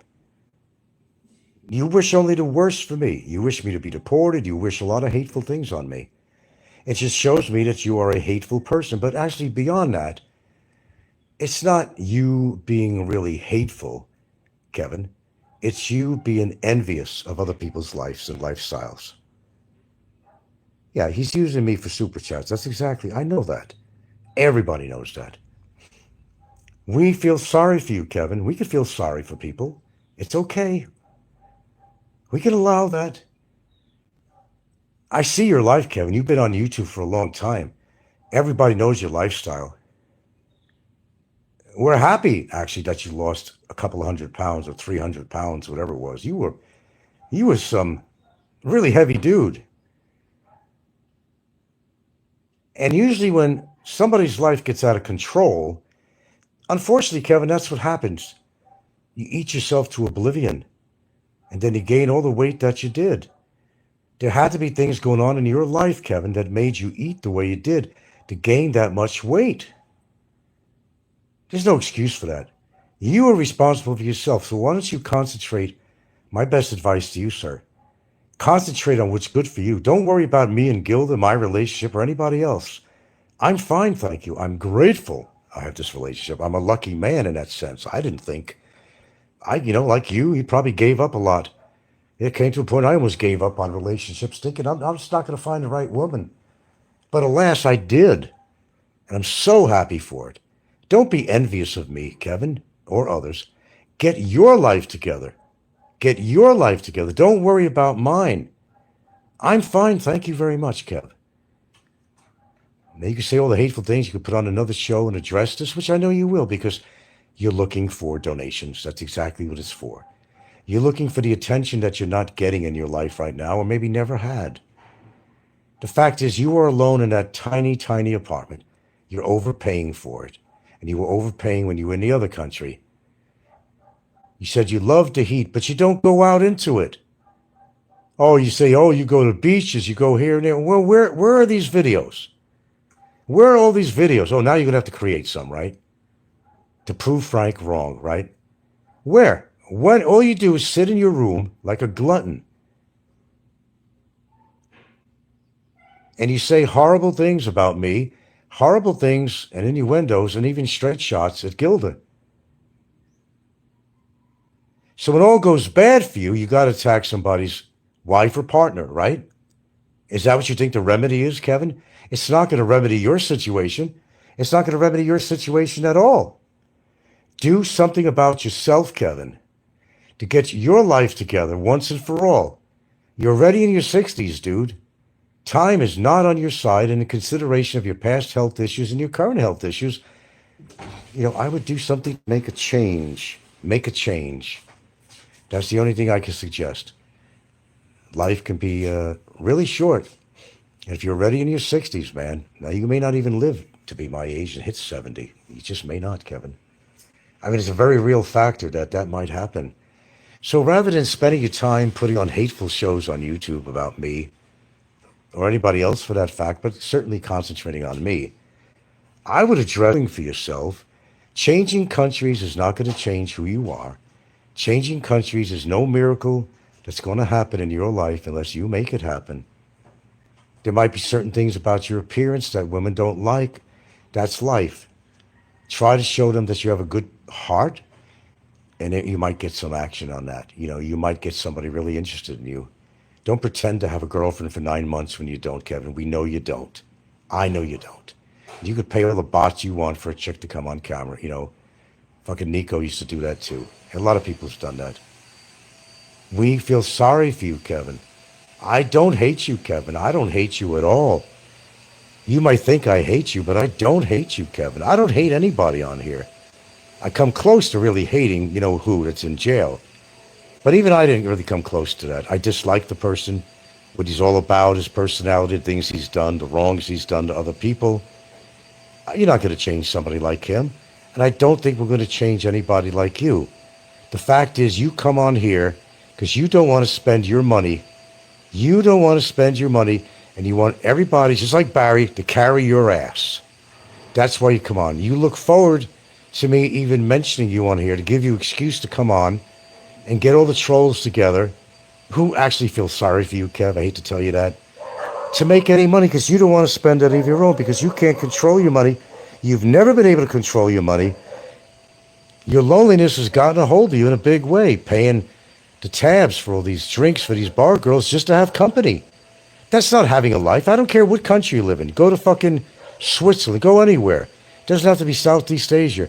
You carry yourself, Kevin, no matter where you go, is my point. If you're going to be resentful and hateful and jealous, then you're going to continue to be so. But it's not helping your own life out, man. You're living a pathetic life. You're living a very pathetic life, Kevin. You know you are. I don't care. Call me whatever you want. Attack Gilda. You've already proved that you can do that. Acting like a lowlife. It's you, Kevin. It's not me. It's not anybody else. It's your life. We don't control your life. And I'm not trying to control your life. It's pathetic, yes. But you're at the driver's seat. You're at the steering wheel. To control your life and make it better. Only you can do that. I can't do that. Nobody else can do that. And no donation on your channel is going to change your life unless you want to change it. People have taken you by the hand, literally and figuratively, to take you over to Philippines, to the immigration offices, to try to remedy your situation with the Philippines. But you don't want to do it. They've literally drove you to embassies. They literally drove you to immigration offices to help you out. But did you appreciate what they tried to do? Don C. did something for you. Big E's done something for you. I don't like either one of them, but you know what? They tried to help you, Kevin, and you refused to help because you're afraid to go back to the Philippines. You're afraid to return to the scene of the crime because you know that there are people after you. You don't want to go to the Philippines. You don't want to pay the balance of what you owe. So stop talking about responsibility. Oh, Frank's got a civil case and he didn't pay that. And you get my point? Worry about yourself, not me. Pay your immigration dues. Get yourself all straightened out with the Philippines because then you'll never be able to come here. But in part, you don't want to come here. You're afraid of what you're going to face, that somebody's going to finish the job that they started. Enough. Enough said. Point made. Do a show, Kevin. Prove who you are. You're not going to change your life unless you actually do something to change it. Don't worry about my relationship. I think Gilda said it pretty well. Worry about yourself. That you're lonely. We recognize it. Everybody does recognize your loneliness. And I know that's going to get you goat, this show. I know it will. Which is another excuse to put on yet another show. Frank is this, Frank is that. Gilda's not interested in him. Who are you to say that anyway, Kevin? Who are you to make a judgment on our relationship? Who are you to fucking make a judgment on our relationship? You only wish you had my relationship. You only wish that you had a relationship. Thumbs up from Kuya John. Did I say it right or what? I'm just letting it all out this morning. That's it. Yeah, we know a lot about Roberto. We know about a lot of people on here, and their life is not as perfect as I emphasized on my last show, they're not as perfect as they try to portray it to be on YouTube. We recognized that a long time ago. So is everybody else. I'm living my life, thank you very much. I'm happy with my life out here. That's all that matters. You can say what you want about me on YouTube. It don't mean it's true, but you just like saying it to be relevant in some way when you're really irrelevant, to be heard, seen, and get donations. Maybe instead of buying all those goddamn toys you buy, maybe it's time to put all your energy into getting your life together. Get a cheaper apartment. It's not like you're not making money every month. You just, like Barry, you just want people to pay your expenses. That's pretty sad. And what do you spend it on? You're still overeating, you're still drinking, and you're paying girls to spend time with you at some table in a bar. It's pathetic, Kevin. Get your life together. That's my show. Damn, brother. I did listen, and so did Gilda. Yes, she does listen to this show, Kevin, for your information, or rather, Abo Man. Yes, she does listen to this. She absolutely does. She doesn't miss a trick, because when I'm playing these videos, she's usually by my side. So to answer that question for you, Abo Man, yes, she knows exactly what's going on YouTube. She don't miss a trick. There you go, Abo. Wrong again. Mr. Wound Expert, too. Yeah, okay. Yeah, I knew Kevin's so easily to bait. I knew Kevin would do his show after I did something. It's so easy to pay a couple of bots to some chick. Yeah, sit near me. How about give me a little peck on the lips? Give you a couple of bots. Yeah, all the shit. Yeah, Kevin can be around women. It doesn't mean he's dating them, okay?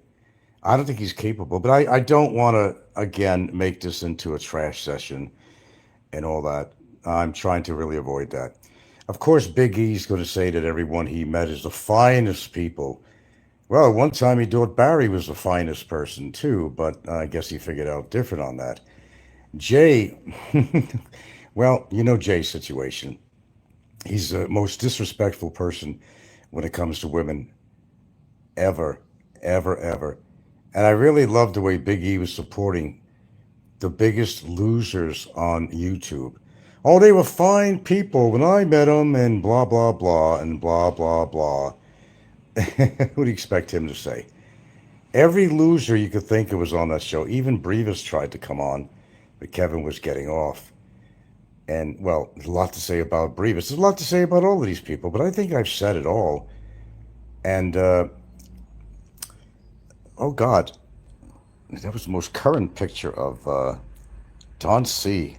that Kevin put on there. He looks a lot older than I actually thought he was. Holy shit.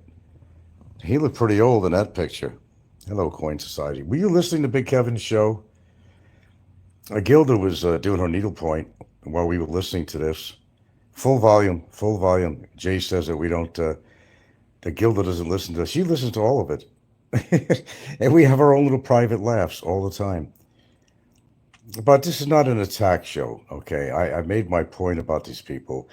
As far as labeling the worst of the worst on YouTube as being fine people, great personalities, great people that would never do anything wrong. Oh, well, it's like, one big club is going to support each other, and that's all it really is. I know the history of these people. Doesn't matter what Big E says on there. And don't tell me to get the fuck off YouTube. Fuck you, Big E. So I'll get off YouTube in my own time and in my own will. Don't tell me what to do with my fucking life. You say you don't listen to anything, but you sure are really atop of what's going on, are you, Big Ego? Anyway, I got nothing kind to say about these people because there is nothing kind to say. Kevin is on his fucking way out anyway. I don't really give a shit. He's on his way out, and Ricky's on his way out. Two definite people that are on their way out. I have no doubt about it. They'll be gone just like Fazio. You won't have to hear their bullshit. And what did I tell you about what Kevin was going to do to make some coins? He made about, what, $30? Well, minus the 30%, whatever. But he figures I mean, he did not even want to change the topic because he has no topic. Everything was Frank, Frank, Frank. And if somebody started, even Big E started talking about something else, he'd just come real quick into there and mention me again. Kevin, that doesn't sound like you're having much of a life, actually. And this is my demonstration. Okay, I suppose I should read the comments here. Let's see. Okay. Ego. Oh, well, wait. Oh, you were okay. Ego. When are you going to pay Kevin's overstay fees? Yeah, there you go. Coin Society says I was amazed and a little sad of how people are. I used to know people like this. I can't figure it out. Well, when you figure it out, let me know. Region 6 says, how much did Ego pay April to take him back? When is it safe for Ego to return to Cebu? I can't answer that. Ask him. I'm glad you guys are really aware of a lot of things that are going on here. I'm so happy that you are, because it saves me a lot of time and explanation. But I'm kind of glad that some of my viewers actually keep up with this shit. Yes, Gilda is aware of every fucking show on there. She's aware of all of it. And you had some really cruel things to say about, I'll tell you what, Kevin, I don't care how fucking retarded you are. Let's say I did have to leave for a while. Maybe I'll fucking go to Thailand and look you up, you motherfucker. Yeah. You are always knocking Gilda, that she's with me for this and she's only with me for that. She don't appreciate you at all, I will tell you that right now. In fact, she'd probably smack you down, motherfucker. She thinks you're a fat fucking retarded person. She feels sorry for you because you're lonely. You already heard her on the show. There's nothing scripted there, Kevin. She did that on her own accord. You know, she feels sorry for you because you're fucking mentally retarded. You got no fucking women. Who the fuck wants to be with you unless you fucking pay for it? And Jay's another one, that hairy-chested fucking abo. Ugly-looking motherfucker who thinks women are all hoes, uses and abuses them all the time. Perhaps we should all get together and settle our differences. Why don't we just do that sometime, Jay and whatever? And no, Kevin is not coming back to the Philippines. He's got too much to lose there. And he's talking about people's children when he's got kids that he never goes to visit. He doesn't visit them. Doesn't give a fuck. Doesn't give a fuck. But he'll take your money and he'll spend it. Regis says, everyone sees through those guys' bullshit unless I know that. Anyone who goes along with it are truly lonely and bored ones looking to fit in somewhere. Coin Society says, Region, I agree. Oh, absolutely.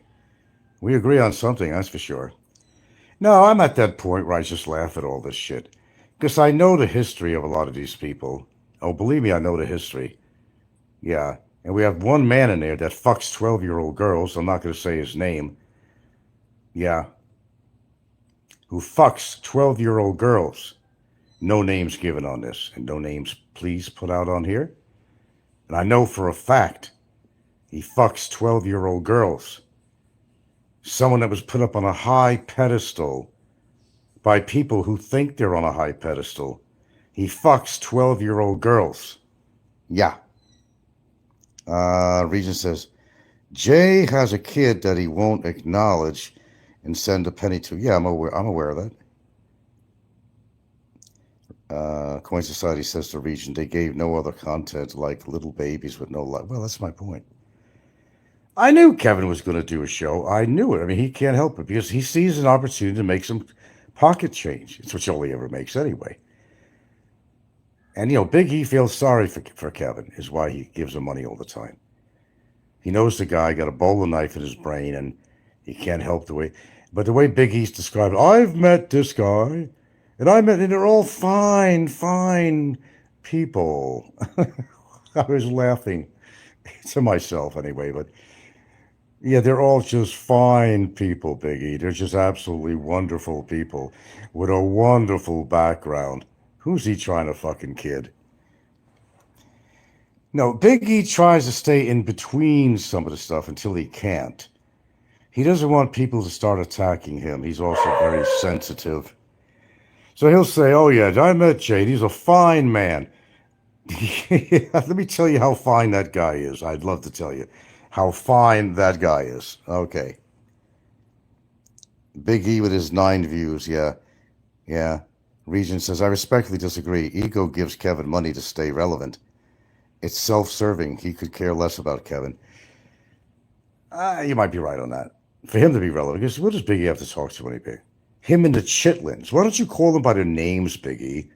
Call them by their names. Don't they have a name? Calls his kids the Chitlins. What is like a new group or something? A new pop band or something? The Chitlins? They have a name. They have a name, sir. Call them respectively by their name. Don't call them the Chitlins. They're going to go to school and say, what's your name? I'm Chitlin number 1. I'm Chitlin number 2. They're people. They're people, sir. Call them by their names and put them in school, Biggie. Put the kids in school. Stop traveling around place to place, Mr. Wonderful Father that you are. You're taking stabs at me, I'm going to take a stab at you, motherfucker. Take care of your kids. Be in one place for them. Put them in school. How many people agree with me with this? Well, he doesn't want anyone attacking him. Stay out of antagonism, people. Yeah, exactly. April's eldest from another father looks to be about 15. I'd keep that girl far away from the ego, that pervert. I'm not saying nothing to that. How does ego explain the harem to his children? I have no idea. Well, polygamy, kids don't understand what polygamy is. It might be work for the Mormon church or something. I still don't know how that works. I remember that show on TV with this guy. They were, I don't know what the fuck they were. It was a show on TV. It was a series. And this guy had it was 8 wives. And he was from Utah. And there was trouble all the time. There was jealousy between them. Or some complained that you don't spend enough time with me. They had a shitload of kids. And how good was it for the kids? Some of the kids turned out to be really fucked up too. And actually, some of the relationships also broke up with him. 8 wives. I mean, shit, one's enough. 8 wives? You gotta be fucking kidding me. Regent says, the adults are great role models for those young girls. Yeah, great role models. You're absolutely right. You have to be a role model to the children. The Chitlins. Call them by their names, sir. The Chitlins? Is it a new group or something? Or a description of a colony of insects or something? A new colony of insects? The Chitlins? Give me a break, man. I'm just stating. I'm not attacking him. I'm just stating. And he said quite a few things on there about me. And Jay, shut the fuck up. Seriously, shut the fuck up. You're an ignoramus. You're a poor excuse for a human. You'd be lucky you get any woman that you could even pay for. You'd be lucky. And that's nonsense that you don't pay for women. And then Big E covering his ass saying, I've seen all these women on his phone. Oh, what was he doing on his phone, number one? This is all bullshit. Yeah. And supposedly Jay's saying, no, I'm not going to give you any money. Well, maybe saying, I'm not going to give you money anymore. That might be a more appropriate statement. Because the only way Jay could get any women is to fucking buy him. It's no different than Ricky. There's nothing different at all. I mean, take a look at this fucking kangaroo. Take a look at this fucking guy. If you were a woman, would you date him for free? Would you even date him for money? There you go.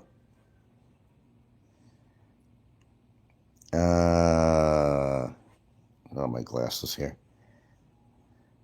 A chitlin is a big intestine. I thought that was. I thought that was. Chitlins and gravy, right? Chitlins and gravy?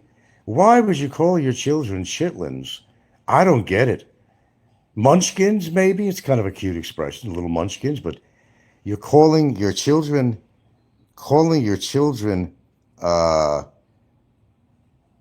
intestines?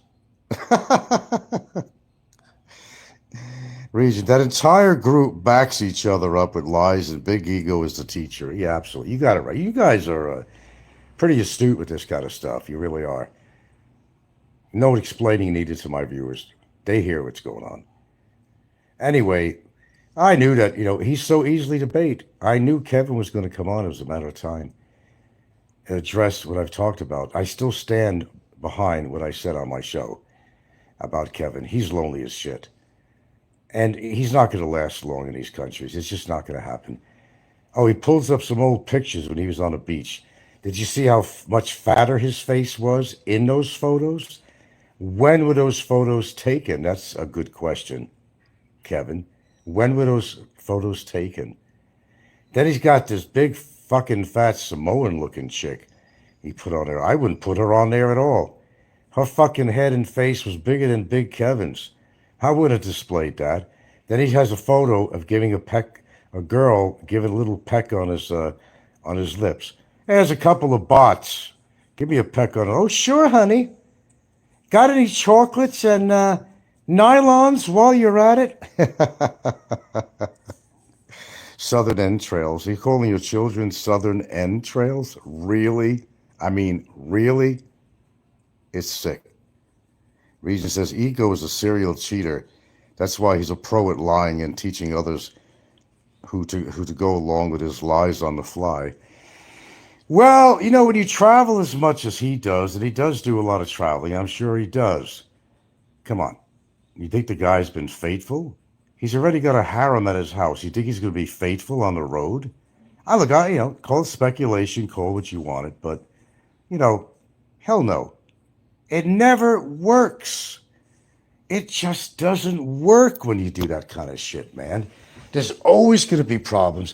There's some chicks who are going to get jealous, there's going to be fights, and there's going to be a demand for money. It never works out. Obviously so. We heard a few things on that, didn't we? Yeah, involving you-know-who and, kind of amicably settling this thing over some issues. Mm-hmm. Didn't we? Didn't we hear it? Didn't we hear it all the time? Yeah, I am really at that point where I'm just exhausted with laughter and disbelief and how a group of people even survive, and I don't mean financially, how they balance their life in such dangerous ways.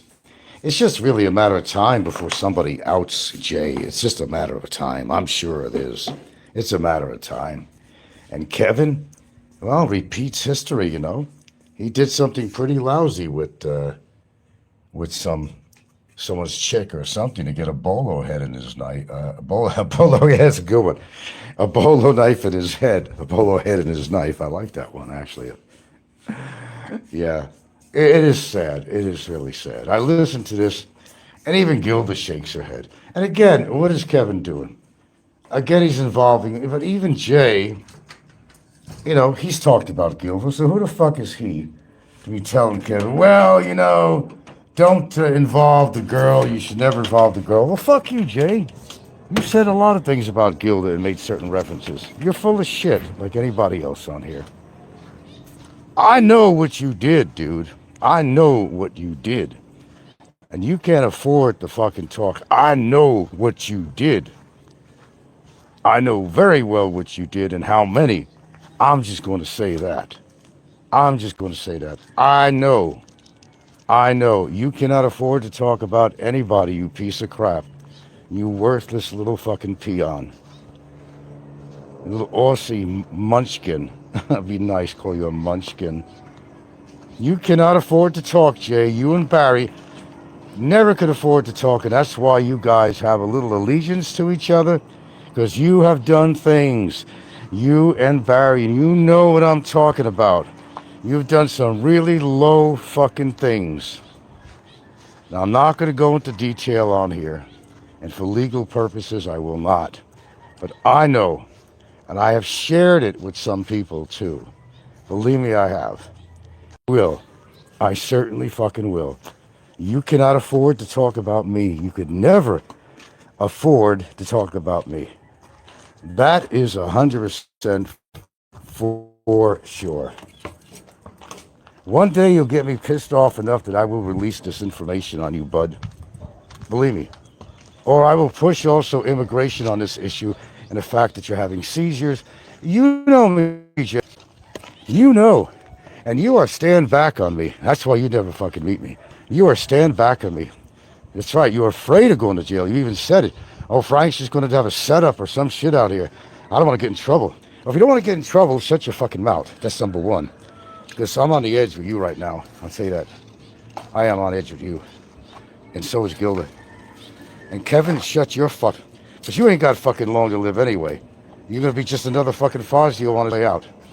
That day will come. That day will come.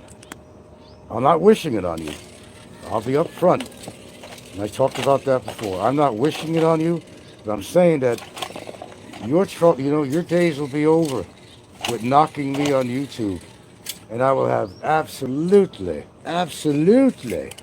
nothing to do with it. Nothing at all to do with it. That's the beauty of nature. You're never going to... And why do you keep on calling me old man, Kevin? You're like fucking 63 years old. Something? You're fucking 63 years old, dude. Calling me old man? That's a fucking joke. That's a fucking joke.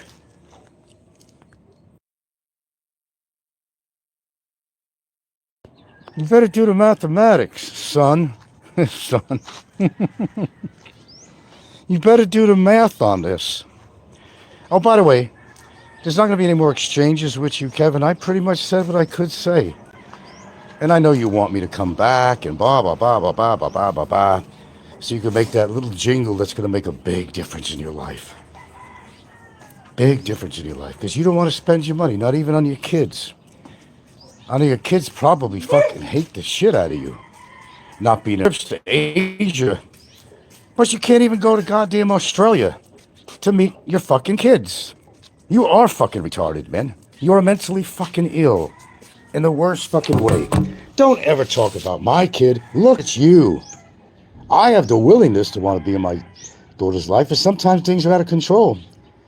There's nothing that should stand in your way of seeing your children. Stop making excuses, you worthless piece of fucking blubber. There you go. That's the exchange. There you go. Let's see. I should read my comments. Let's see.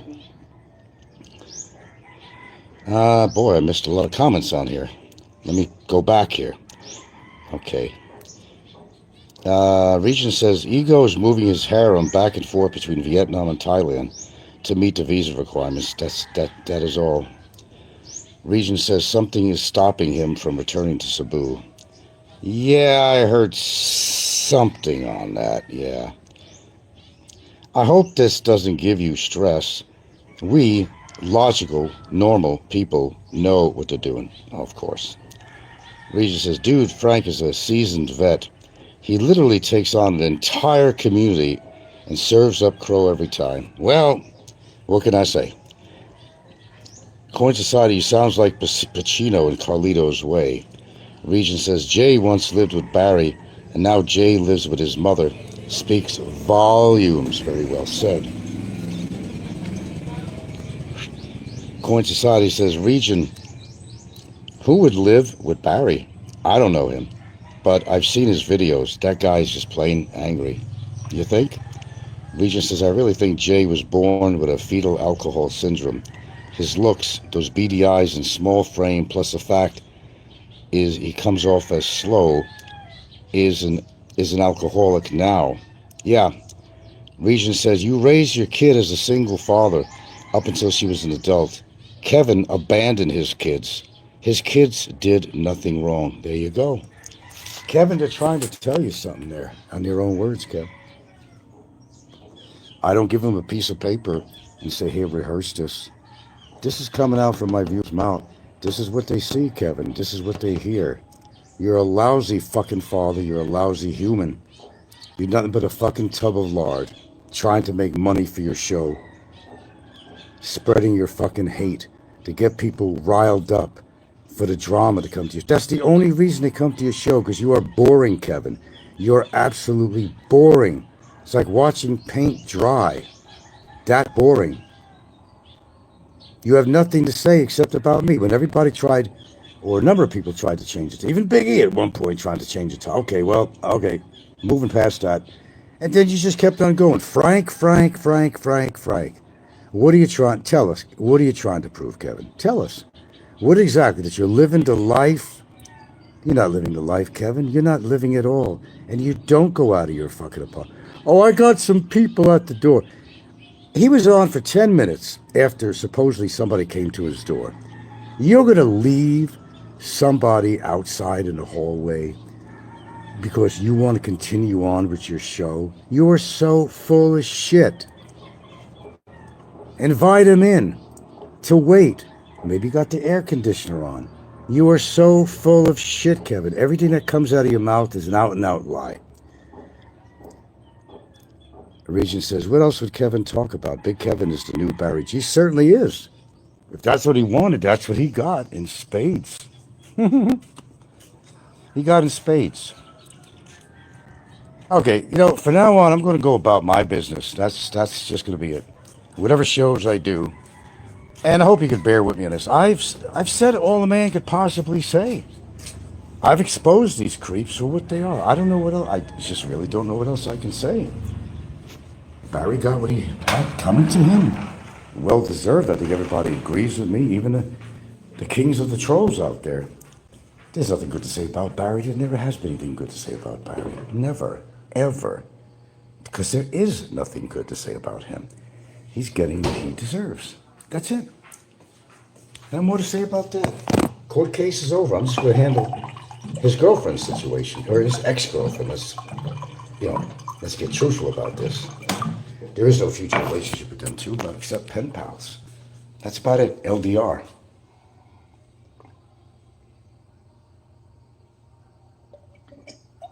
Sorry, I have to drink some water here. I'm trying to hydrate. So enough said. Kevin, you made your point. Okay? It's obvious you don't like me. It's not going to change my life, Kevin. Trust me. What you or anybody else think about me. It's not going to change my life. As I said, you need to concentrate on your own life. Get a real girlfriend, not somebody you paid a couple of bots to sit down and give you a peck on the cheek. And God, that gargantuous Samoan-looking woman. Actually, no, more Tongan-looking. Where the fuck did you find her? Was she worth a few bots to sit near you? Jesus Christ, you could choose them, Kevin, huh? But then you can't be choosy. Let's see. Got to keep up the comments. It's going to be overwhelming. Coin Society. Oh, by the way, Frank, we have that in common. I raised my two kids myself. Oh, good for you, man. As you and I both received primary parent label. Received child support, too, a whopping $200 a month. And we raised our kids. Yeah, I received $240 a month. You and I accomplished something that was nearly impossible. I don't know how you did it, but I managed. Damn right. I did raise my kid. Kevin just discards his kids. He's too interested in new microphones and new phones and all that shit. He's like a grown man. 63 now, right? Was he 63? And he acts like a child, the mentality of like a 6-7-year-old. Yeah, he's got brain damage. There's no question about that. I don't think anybody, say, never came on YouTube and they started to look at him and listen to him. They say, is this man mentally retarded? Yeah, they would ask that question. If I went and grabbed somebody and said, hey, listen to this guy and look at what he looks like and how he talks, I know what they're going to say. They say, what's wrong with this guy? Does this guy have Down syndrome or something? Well, he don't look like he has Down syndrome. But it doesn't mean you're not mentally retarded in some way. You don't have cognitive functioning and whatever. He got hit pretty hard with that damn thing. And again, I'm going to emphasize, it's not funny. It's not funny, but it couldn't happen to a better fucking guy. Because whatever he did deserved that. He probably fucking deserved it. you know. Because he's a rebel rouser. He's a troublemaker. Yeah. Kevin really does have the mentality of a child with his toys. Yeah, he really does. Okay, I'm not going to do this all afternoon. And I'm sure Gilda's kind of getting sick of, well, she's doing her needlepoint thing, but, you know, I'm sure she's probably sick of listening to all this crap on here. I mean, in fact, I know she is, you know. She hated the fact I ever started YouTube. She understands it's a hobby, blah, blah, blah. But at the same time, she don't like it. No, she never did. And as I said, Jay's trying to save face, you know. Well, you really shouldn't be talking about Gilda. Talk about that asshole. Well, Jay, you have talked about Gilda. And believe me, she saw you in person, she'd probably fucking cold cock you on the spot.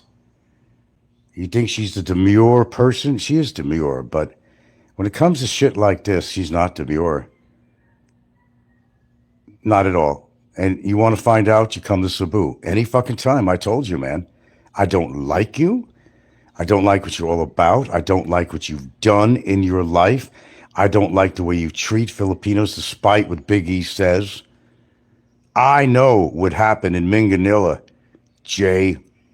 I know what happened with you and Barry. Keep that in mind, sir. Keep it in mind. Okay, Frank, have a good day. I'm getting off here too. Hope they'll stop it and offer their audience something different than talking about other expats. Well, that's the only thing that drives their show, sir. Without a topic about me, they don't have a show. I'm the only thing that keeps it going. What if I did just decide to get off after today? Sure, Kevin will talk about me for a while. It'll continue for a while. But then they're going to run out of topic matter and become the boring people they started out to be. That's how it works. I've been around a long time. I've seen popular vloggers that people depended on, that when they disappeared or whatever, they didn't know what to talk about, so they had to find another victim. Well, Kevin is just trying to prove something to himself, and I don't know what he's trying to prove, that he's a real man or something. I don't even think his gear works, if you know what I mean. I don't think his landing gear is able to, come down. I don't think the pressure fluid is getting those wheels down, if you know what I mean, or actually getting the wheels back up. Let's put it that way. He could give all the bots and whatever he wants to whoever he wants. It doesn't mean he has a relationship. He's never fucked anybody ever since he fucking left Kentucky, and probably how many God knows years before that he hasn't fucked anybody. He goes on Pornhub or something, or just jacks off to a picture of my girlfriend. The fact is, he really finds her attractive no matter what he says. And I know other people do too. And he calls her old. Really? Come on, Kevin, with the old thing. He's sounding like a typical Philippines sexpat who comes here because they figure, as old as you are, get all the young ones and think you're a real man. No, it takes more than money to be a real man and go pay a woman for their services. I mean, anybody could do whatever they want with their money is what I'm saying. They could do whatever they want with it. They can do whatever they want with it. It's their business, yes. But don't try to pretend to be a real man that you're getting all these women. Like, look, be honest. Be like Ricky. Ricky doesn't his own bones about it. Ricky pretty much lets you know that he's a fucking loser and that he's fat and ugly and looks like a pig and has a pig nose and that he can't get women unless he pays for it. I have to give Ricky at least credit on something. He at least admits to his situation. But people like Jay and Kevin and all these people out there, they won't admit to it. They keep on trying to prove that they're a real man, but they haven't shown any of us how much of a real man they are. Have you ever seen Jay with a steady woman ever? Ever? I've been on for 10 years. I've never seen anything like that. So I'm sure he has 100, 200, 300 women on his phone. These are people that he got together with on dates he paid for. You think they're going to hang around with that fucking Aborigine willingly because he's such a great person and a great, good-looking individual? Or simply because he's white? Hell fucking no. Hell fucking no. Kevin talks like Elmer Fudd. Sort of. I'm hunting wabbits. Yeah, Clint answered. Hello, Clint. I do got to get off here, guys. I'd like to watch a movie. Do you mind? Okay. Yeah, I have been doing. Yeah, they quoted that. I have been doing 4 or 5 whatever shows a day. As I told you, if I have something to say, I'm going to say it. I don't count how many shows I do. And yes, I am retired, and I am living in a boring town. Okay. And I say it. I say it up front. Absolutely. There's not much to do here. I still like it here, but there's really not much to do. I'm on a fucking island in the middle of the fucking Pacific, man. There's nothing really much to do here. Really, you want to go out to eat, whatever, blah, blah, blah. Gilda and I meet up with some of her friends, whatever the situation is, when they come over here. That's life when you retire. But Kevin, well, your reference to me as an old man, are you forgetting that you're 63 years old, Kevin? Frank the Kevin, wake up time. Frank the Kevin, you're 63 years old. Oh, by the way, that picture who's that picture of? It was, it was Don C. and somebody else together. Holy shit, Don C. looks older than I thought he was. He looks like he's on his way out. But Kevin, you're not a young man, you're 63. So making reference to me as being an old man, I think you better do the math a little bit here. You're not a young man anymore, Kevin. You're old, you're still fat, you're still creepy, you still have the emotional capability of a fucking 7-year-old. And the day that you get laid, believe me, you'd be announcing it all over YouTube. Nobody believes your story, Kevin. They're just appeasing you, Kevin. That's all they're doing. They don't want to come straight out and say how they really feel. They're just appeasing you because you're fucking retarded. That's all they're doing. It's just being nice to a retarded man who got a fucking bolo knife in his fucking brain. That's my show.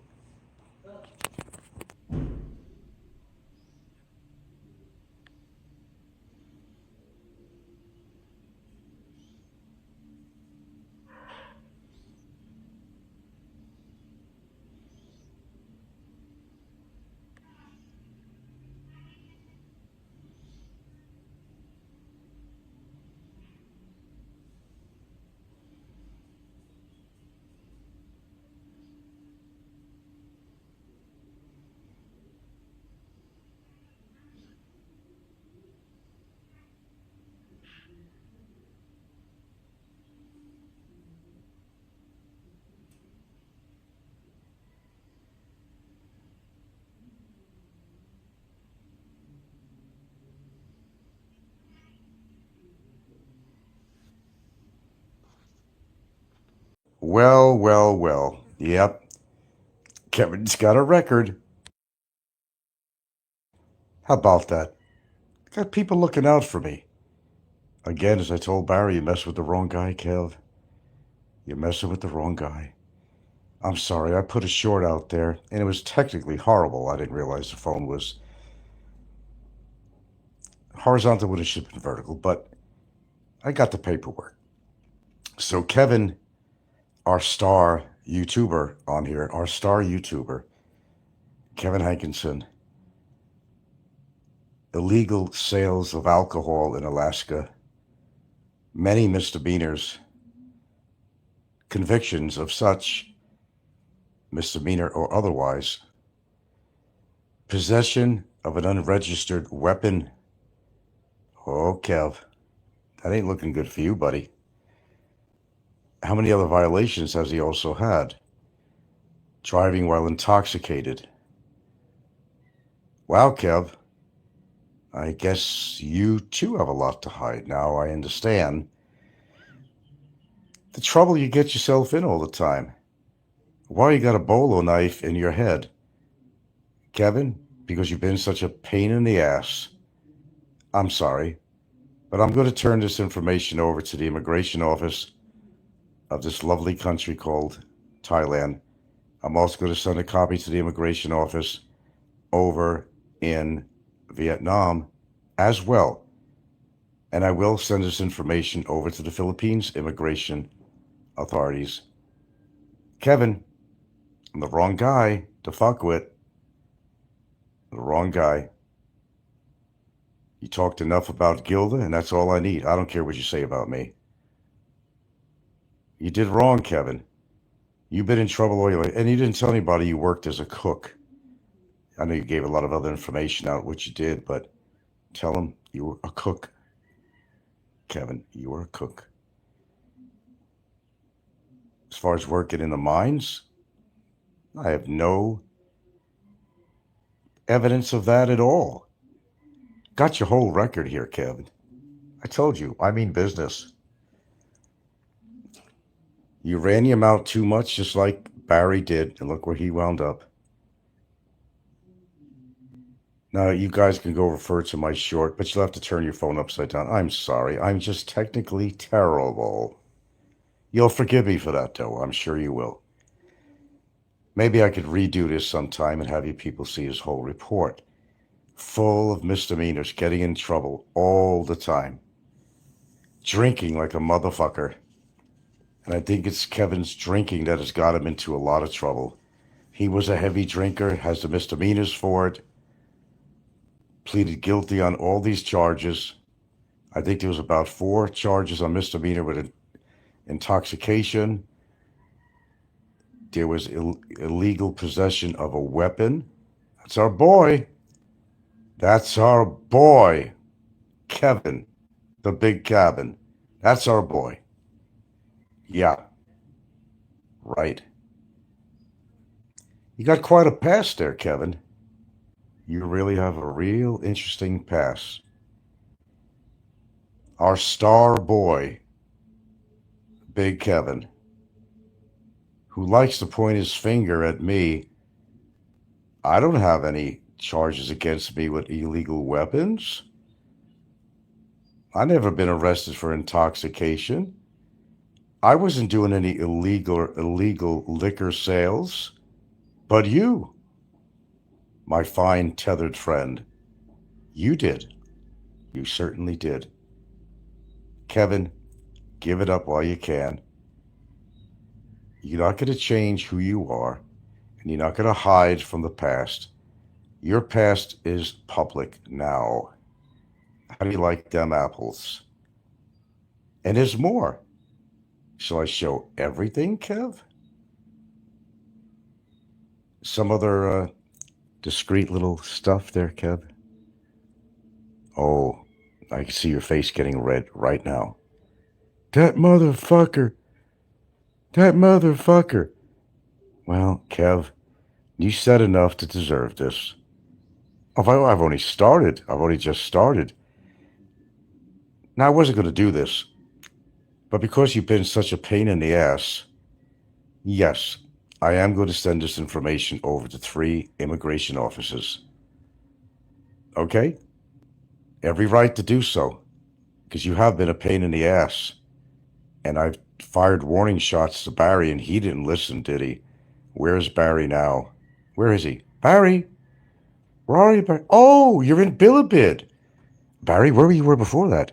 You were in Bickerton. Oh, Barry, where you were before that? Detention center for 2 years in Mandawi. Poor thing, as we say in Hawaii. Poor thing. You pushed the envelope with me, Kevin. You're next, Jay.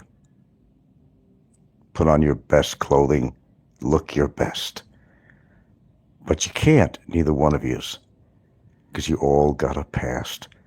And this week, I've done, well, I went out of my way to find information on just about everybody. And this is new information that has come to me. Oh, we know a lot about you, Kevin. We know a hell of a lot about you, Kevin. Suck it. Suck it. That Big E and I have become quite close friends over the last few months. He bitched about Super Chat. He bitched about Super Chat 23 fucking times in 10 minutes. He mentioned Super Chat or scammers or other channels. He bitched about that. I just did a short remix prior to this live. It's really amazing what you learn about YouTubers on here and their background.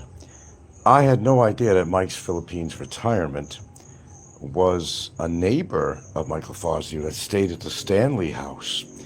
I guess he was there for a short while. I guess maybe it's when this guy, Mike's Philippines Retirement, first moved to the Philippines. I don't know the total background, but he just did a show that you need to listen to. He kind of interjects with talking about a lot of other stuff in there, but he starts off talking about what he witnessed with Michael Fazio and how he quickly related what a scammer he was.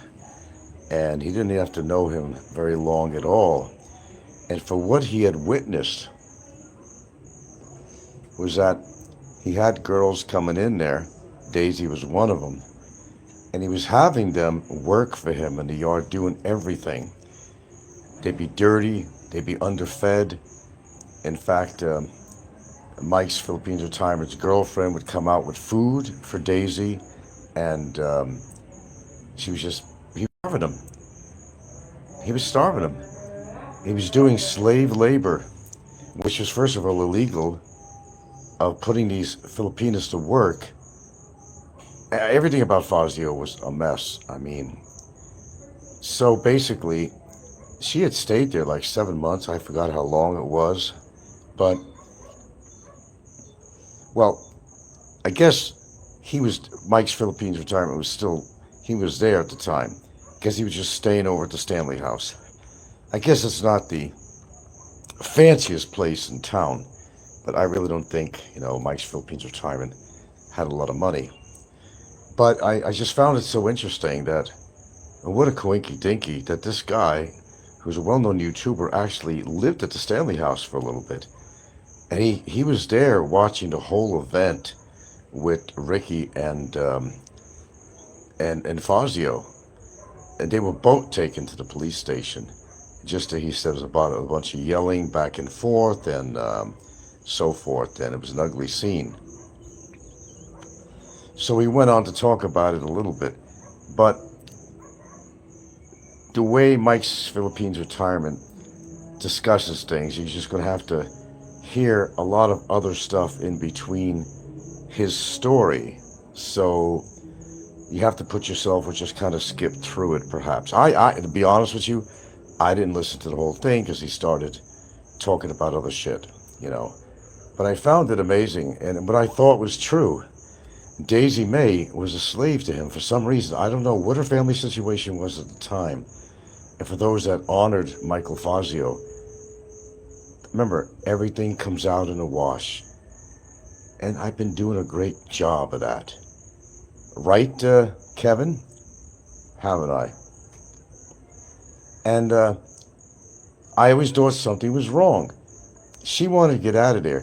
And the way she got out of there was that she made up some excuse. Well, her friend was going to have a wedding reception, but she would go visit to where she lived as an excuse. And that's the only way she got away from Michael Fazio. That was the only way she could escape. She was actually an indentured servant to him. An actual indentured servant. This is no bullshit. I was not really amazed when I heard it, but I knew and surmised during the time what he was doing. He never even paid her for her work. And if you remember, one time, without training, without safety gear, he was having her weld something, if you can believe this or not. I think you might have remembered that.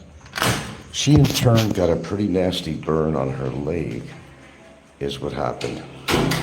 Probably still scarred to this day. He didn't offer any medical assistance, didn't offer her to go to the doctor, anything. This is what Michael Fazio was all about. And it's what I thought. Did you know, Gilda, that Michael Fazio, I was listening to a popular YouTuber on here, Mike's Philippines Adventures or whatever. And coincidentally, he, for a while, he was living right next to Fazio at the Stanley House over there. And he witnessed people like Daisy May wasn't even feeding. Maybe another girl would come by too, but he wasn't feeding her. So this guy, Mike, came by with food for her. Now, Michael, this guy, Michael Fazio, as this vlogger was saying, would go to the store and he'd come back with a big bag of groceries. And as he described Fazio being rather fat and chubby. But Daisy May was skinny. And he was barely feeding her. Why? It was It's already died. You're still talking. I don't care if he's dead or not. I want the true story to be out there. It's coming down to that. The Hollywood true stories of these vloggers. Michael was no hero to nobody. Michael did some really horrible shit. She was an indentured servant. And she escaped, is what she did, from him. And then never came back, except for the funeral. But she came back to collect what she can, figuring that Michael never paid her. So she was looking for trash and treasures when she came back. And I hope she found it. I'm pretty sure that Michael probably hid anything of value in that place. And I hope that she actually found it. And I would say good for her if she did. He was a cruel person. Sick, obviously. Lonely, obviously. Daisy May was never his girlfriend. But he'd like to bring her around on his arm no matter where he went and try to present her as his girlfriend. They were not a couple. She was forced to live in that little shack with him, and a bed consisted of about 13 layers of cardboard with some foam in between. And as you know, the size of this place was like about 11 foot by 11 foot. She had to sleep on that bed with this sweaty, fat, probably hardly ever taken a shower, sick man. And I can imagine what she went through. My understanding is that, I don't know, she's living in the States now or something. Probably got her act together, met a new man. But she was actually visiting. Do you remember the story that I introduced on there, where I showed a picture of Daisy sitting on a hotel bed and cheek to cheek with this guy. This is a guy that she supposedly met at her friend's wedding. So she went over there to where she used to live to get away from Michael. Okay, and the whole time she was having relations with this guy. Michael claimed he knew everything that was going on, but he didn't know anything because I'm the one that came on and said, well, I introduced that photograph.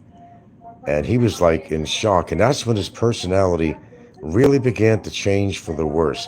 It was that moment when he saw that photograph and he had to try to protect himself, like, example, well, I mean, I knew, you know, we had an amicable breakup and all that. He never did. He never even knew that Daisy May was seeing somebody.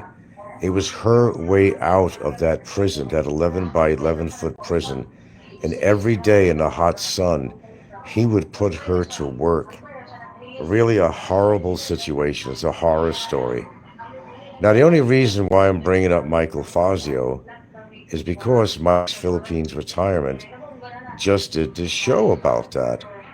And I was listening and I was like surprised that another vlogger actually lived temporarily anyway, right next door to Michael Fazio at the Stanley House that you're all familiar with. He knew he was scamming, trying to get people to invest money to put a dream together that he had, scamming people for their money. Michael Fazio was a scammer from way back, all the way to New York, to Florida, and so forth. This man was, well, there were a lot deeper things going on that most people ever knew about him. A lot of people supported Fazio, but they don't realize what was going on behind the scenes and the agony that Daisy May had to go through staying with him. She was afraid to leave. She couldn't leave. He wouldn't allow her to leave. She'd have to come up with an excuse with her family to go back. That's the only way she got away from him. Now, How did she wind up there in the first place? I cannot tell you that story because I don't know how that happened. But I know that she seemingly was having some problems with her family. And maybe this was a refuge for her. But what people don't understand, and I don't understand, and nobody understands to this day, is that why she stayed in such a horrible little place. He had an air conditioner but never used it, or it was broke, or he just didn't want to raise his electric bill. And all he had was a little fan in there. And the place was, I guess, made of metal because it was a container. I can't even imagine what she went through in this. So this is a great story to tell tonight before I head in, because I think a lot of facts need to be known about the hero, Michael Fazio, that made everybody laugh. But there was not a lot of laughing going on behind the scenes. Not for him, and certainly not for her. Daisy was used and abused. She was starved while he ate his pork and ate big meals. She was skinny as a rail at one time, where Mike's Philippines Retirement and his girlfriend, they would have to come down and feed her. That's how bad it was. Now, Mike's Philippines Retirement couldn't believe what giant excavator that was in the yard. And he's never really seen Michael ever use it. But he knew of the scam, and he actually witnessed when the fight, if you want to call it such, was going on between Ricky and Michael. And that was apparent to all the neighbors. Everybody was sort of out there. Now, what happened was a van, what was he saying? A van showed up in front of the Stanley house. Okay, I'm a little unclear on that one about a van. Oh, when Ricky came in by some kind of a van hire. And so a guy gets out with his suitcases. It happened to be Ricky. And everybody on the balconies are always curious about what goes on around there. So they saw Ricky when he first came in there. And this was a planned event by the psychopath Ricky. He was going to stay unknowingly to Michael right at the Stanley house, right smack next door, so he could monitor Michael Fazio. So he would listen to his live shows until one day when Michael was talking shit of some sort about Ricky, Ricky came over there. It happened to be during one of his live shows that you're all familiar with. And that's when he slapped Fazio. And that's when it all happened. Ricky had stalked and planned this event. And Michael, who couldn't defend himself really against Ricky, could have been in real trouble because Ricky is a bona fide. And he blocked me. Of course he did. Can you believe it? Why do these guys hate the truth? Well, I guess you're going to have to ask them, or you just have to listen to my show where I expose these people when they've been having their way for a lot of years, but I decided to go the other direction, and I decided to expose all these people. Who knew Kevin's background? Who knew his background? This information, by the way, was sent to me. And yes, I have the full paperwork on that too. Just like I have done Dawn and anybody else on here. And in actuality, in this situation, Kevin was in trouble all the time. And he had a lot of misdemeanors about intoxication, drinking. He was actually bootlegging fucking liquor, if you can believe this shit, in Alaska. And he's got arrested and convicted for that. And also for carrying a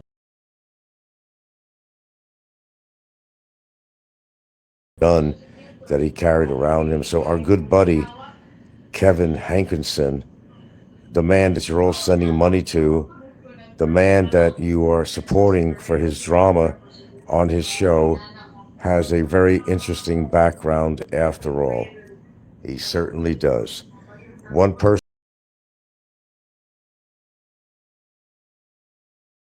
Now we understand a little bit about why he got a bolo knife in his head, because he wasn't doing great things with his life at the time. He wasn't doing great things from Alaska, and he wasn't doing great things in the Philippines. He was getting into trouble all the time. And basically, he was a scammer. He's always been a scammer. And he would do things like bootlegging liquor. And actually, he worked as a cook despite the stories he had told, I do not show any work history on this report. And these reports show all that, just like it showed the jobs and whatever that Don C had, company names, and so forth. So there wasn't mention of any jobs he worked for, but nothing more than a cook. You got to understand something about Big Kevin. Kevin was a partier in his younger days when he, back in the 90s into the 2000s, he was a partier. He liked to drink like a fish, and he would be cocky. And that's what got a bolo knife in his head. We still don't know the whole real story behind this matter, and he's not going to tell anybody the real story, but I would love to find out how it really happened, and so would a lot of people. But the one thing we do know about this man is that he is far from being innocent, far from being the tame Kevin that you think he is, demure with a big mouth. He's a lot more than that. He was in major trouble, and I believe the reason he can't visit his children is because of his violent background, the trouble he got into. I think the mother of his children doesn't want him allowed to see the children. That's what I think happened on this. And you can't blame the mothers of the children. I don't know, there was 2 mothers, I guess. There's a couple of children, or so, maybe 3 from different parents. Oh boy, does that sound familiar, doesn't it, Jay? Doesn't it, Jay? Well, there's his background. There you go. It's interesting how this information just comes to me, and I really don't have to do much work at all. Sophie King says, Big Kevin does seem shady. Nice work on research in his past. That's what I do, buddy. It's time to turn the tables around, and this week I've been doing a bang-up job on doing exactly that on several people. More to come, believe me. Kevin, I know you're listening to me. You're no little fucking angel. And you use your display of what seems like mental retardation to get away with a whole lot of shit in your life. But the one thing you know how to do real well is to scam people out of money and make people feel sorry for you because you had a bolo knife in your head and it affected your emotional status. It affected your cognitive ability to reason. It affected your mobility at one point. It affected your life to the point that you gained 500 pounds sometime after this accident, where you did stay home and you didn't do anything but eat. You were afraid to go back to the Philippines, and that's why he doesn't want to go back now, because he doesn't want to meet up with the people that he fucked over. And Lord only knows what the hell he did to deserve that bolo knife in his head. Why do so many shady guys come to the Philippines? Sofa King, I don't know. But it's uncanny. It's unprecedented, really, that right here in the Philippines genre, every one of these people I talk about on here has a shady past or present. Every single one of them. Believe me, they talk about me, it rolls off me. It rolls off me like, I made a Teflon.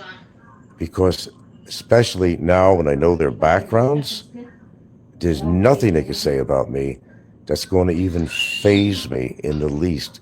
Because now I understand the source of where this is coming from, and I'm understanding a little about their backgrounds. Remember, everybody was running away from something in their life. Brevis ran away. Okay, Fazio ran away to come to the Philippines, and the hits go on, and they go on. They were all on the run from something. Ricky was on the run from something. They were all on the run. So, interesting information as it comes about. And we talk about illegal gun possession. He was actually bootlegging liquor in Alaska. This guy was up to no good all his life. Mr. Churchgoer, Mormon, or whatever the hell he was, Seventh-day Adventist or something, with his nice little tidy white shirt on and black pants and white shoes, going out to church with his aunt every Sunday, or whatever it was, sitting in his room putting on hate videos. Well, his background is pretty much explained. There's no reason to even go on any further about Big Kevin, the Big Cabin. I don't think he's going to be around too much longer, to be quite honest with you. Call it a premonition, call it just elementary knowledge about his lifestyle, how he's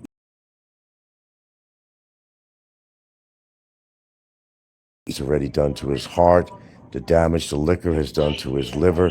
He's on his way out, guarantee you that. So if you don't like this guy, don't worry, just wait around a little bit longer. He'll be gone just like Fazio was. Okay, I guess I should read the comments.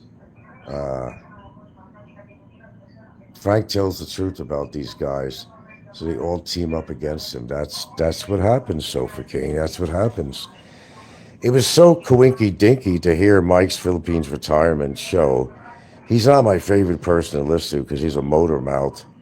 I think he means well, and I think a lot of these people mean well.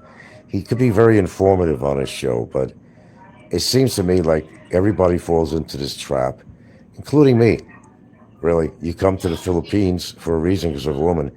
But, what do you do with your lives out here? There's not much to do when you're in retirement age. There really isn't. Unless you're some really super duper duper healthy, really athletic guy that can go scuba diving, go do this, go do that, go do this, go mountain climbing. Yeah, there'll be a lot of things to do out here. You could always find something to do. So would I, but I'm not, 30 years old anymore. I'm not 20 years old. I'm not 15 years old. I got up there in age, and there's certain limitations that I have because of that. Surprisingly, not as much limitations as you think or as I thought I would have, because actually I could walk for miles and miles and miles and miles and not even breathe hard. I could actually feel very comfortable walking. I like walking, and I got to do a lot more of it. Fuck the machine, really, is to get out there and just hit the beaches every fucking day and just walk back and forth because I really enjoy it. Walking up hills, that's another thing. Well, partially because I smoke. Okay, there you go. That has something to do with it. But other than that, it's no problem. I could walk for long distances and enjoy it and not like, oh, I'm all huffing and puffing. Fazio himself couldn't even walk very far. He'd huff and puff. And as well as some other YouTubers on here. But this is the information that comes to me. And if you want to just call me the messenger, call me the messenger. But I have to validate that information. And by seeing actual rap sheets, as I call them, profile information about them, which can verify the information. Don C's information was absolutely correct, although he denies it. Fazio's information was very correct about what he did, because Mike's Philippines, I never knew. When he mentioned the Stanley House, I started listening to his show. I said, wait a minute. He's talking about when I stayed at the Stanley House. I'm thinking, I only know one Stanley House, and that's in Bohol. And that's like right next to Fazio. So I started listening to that, drips and drabs, and he started to talk about Michael Fazio. He knew what he was talking about. He was there when this happened with Ricky. He knew that Michael was a scammer. And I was right the whole time about Michael Fazio. I'm right about everybody else on here. I knew he was a major scammer. I knew he was running away from something, and he was running away from a lot of things. He had bench warrants on him in Florida and in New York, too. He ran out on his mortgage company. He went there and he refinanced it and took out a relatively large amount of money, and at which point is when he actually moved to the Philippines. He ran out on that money from the bank. He was going upside down. I don't know how he even got the money out, but, he was pressured with neighbors and community associations, whatever, because all the shit he had in his yard. The inside of the house was a wreck, and I'm the one that introduced the pictures of the inside of the house in Florida that he boasts about. The so-called $1 million house was only a $300,000 house, but he upped it and said that he lived in a mansion and that he lived in a multi-million-dollar home, and it wasn't. Now, to this day, and I don't have the address of the property at hand, if you look it up, you'd see the value, and the value may have gone up to maybe $800,000 or somewhere around there. But even way back then, it was never worth anywhere $1 million at the time. He would say that, the big drug cartel guy was living next door. He came up with the wildest fucking stories that you ever heard in your life. Okay, my grandmother smoked 2 packs of Reds a day for decades and lived to be 95. Good genes. It just goes to the beach and read a book or listen to an audio book most days. If I was retired in the Philippines, no stress, no drama. Well, if you're going to be on YouTube, it's hard to stay away from the drama. It's almost impossible, and you have to make your own decisions on how you want to handle it. I decided, they went out of their way trying to say crap about me and trying to do an expose on me all the time, and they don't know what the fuck they're talking about because everything they told was a lie. But I decided to turn the tables on these people, and that's why I got all this research done. And I am now introducing a lot of these people. Wait till I tell you in the future about Jay. That's going to be coming at some point. Yeah, so it's all coming out in the wash. You think I'm joking? I use that expression very loosely, you think? No, I don't use it very loosely. It does come out in the wash. It has been coming out of the wash. It will continue to come out of the wash. So there's your boy, Michael Fazio. There's your boy. And there's your boy, Kevin Hankinson, and his background. And that wasn't even all of it.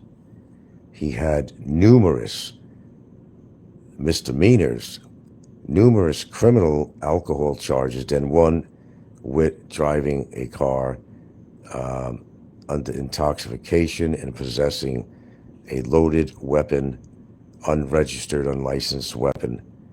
That's your boy. That's your boy that you love to listen to and spend all your money on. The guy has been scamming people ever since he's been on YouTube. He's another Barry Jordan. He's been scamming people left and right, under your noses. The so-called demure Kevin who sits there with his fat belly. The guy that likes to put insult to injury to me and others who get in his way if you don't block him first. Kevin is a sad case of a human, and it just brings me to the final conclusion that when you understand the backgrounds of these people, then you understand the contemporary person today and what they're really all about and the lies that they tell on YouTube to make themselves look sterling. These are the short stories I've been sharing this week. Nobody's putting a gun to my head to put these stories on. I don't make them up. Got the paperwork to prove it. Kevin is a piece of shit, and we now understand why he got a bolo knife in his head. We just don't know what the circumstances were, but knowing all this information, how he got into trouble all the time, I now understand that I can't say that anybody deserves to get a bolo knife in their brain. But if anybody did, it would be him. And he must have done something pretty fucking bad to get that situation to happen. That's my show. Good night. Hope you guys been appreciating all the information. Kevin, say all you want about me. I got you all figured out, bro. You won't be here very long anyway. I'm not worried about you. Say all you want. The damage is done. I've recorded everything you said. And I also, yes, I have, like I said in an earlier broadcast, I have sent you a little rap sheet to the Department of Immigration in both countries, 3 actually, because Philippines is included, 3rd place, Vietnam and Thailand.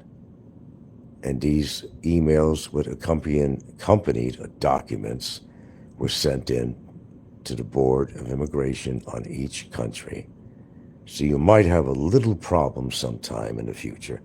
I don't know how their bureaucracy is out there and how slow they take, but you're going to be in the limelight a little bit, Kevin Hankinson, for the crap you talk about, Gilda. I don't even care about the shit you talk about me, but you've been really going on the attack of my girlfriend. And I told you, I told everybody else, when you do shit like that, shit gets thrown back in a bigger way. And you're going to be a man without a country if I could help it, Kevin. You're going to wind up back in your aunt's basement where you belong.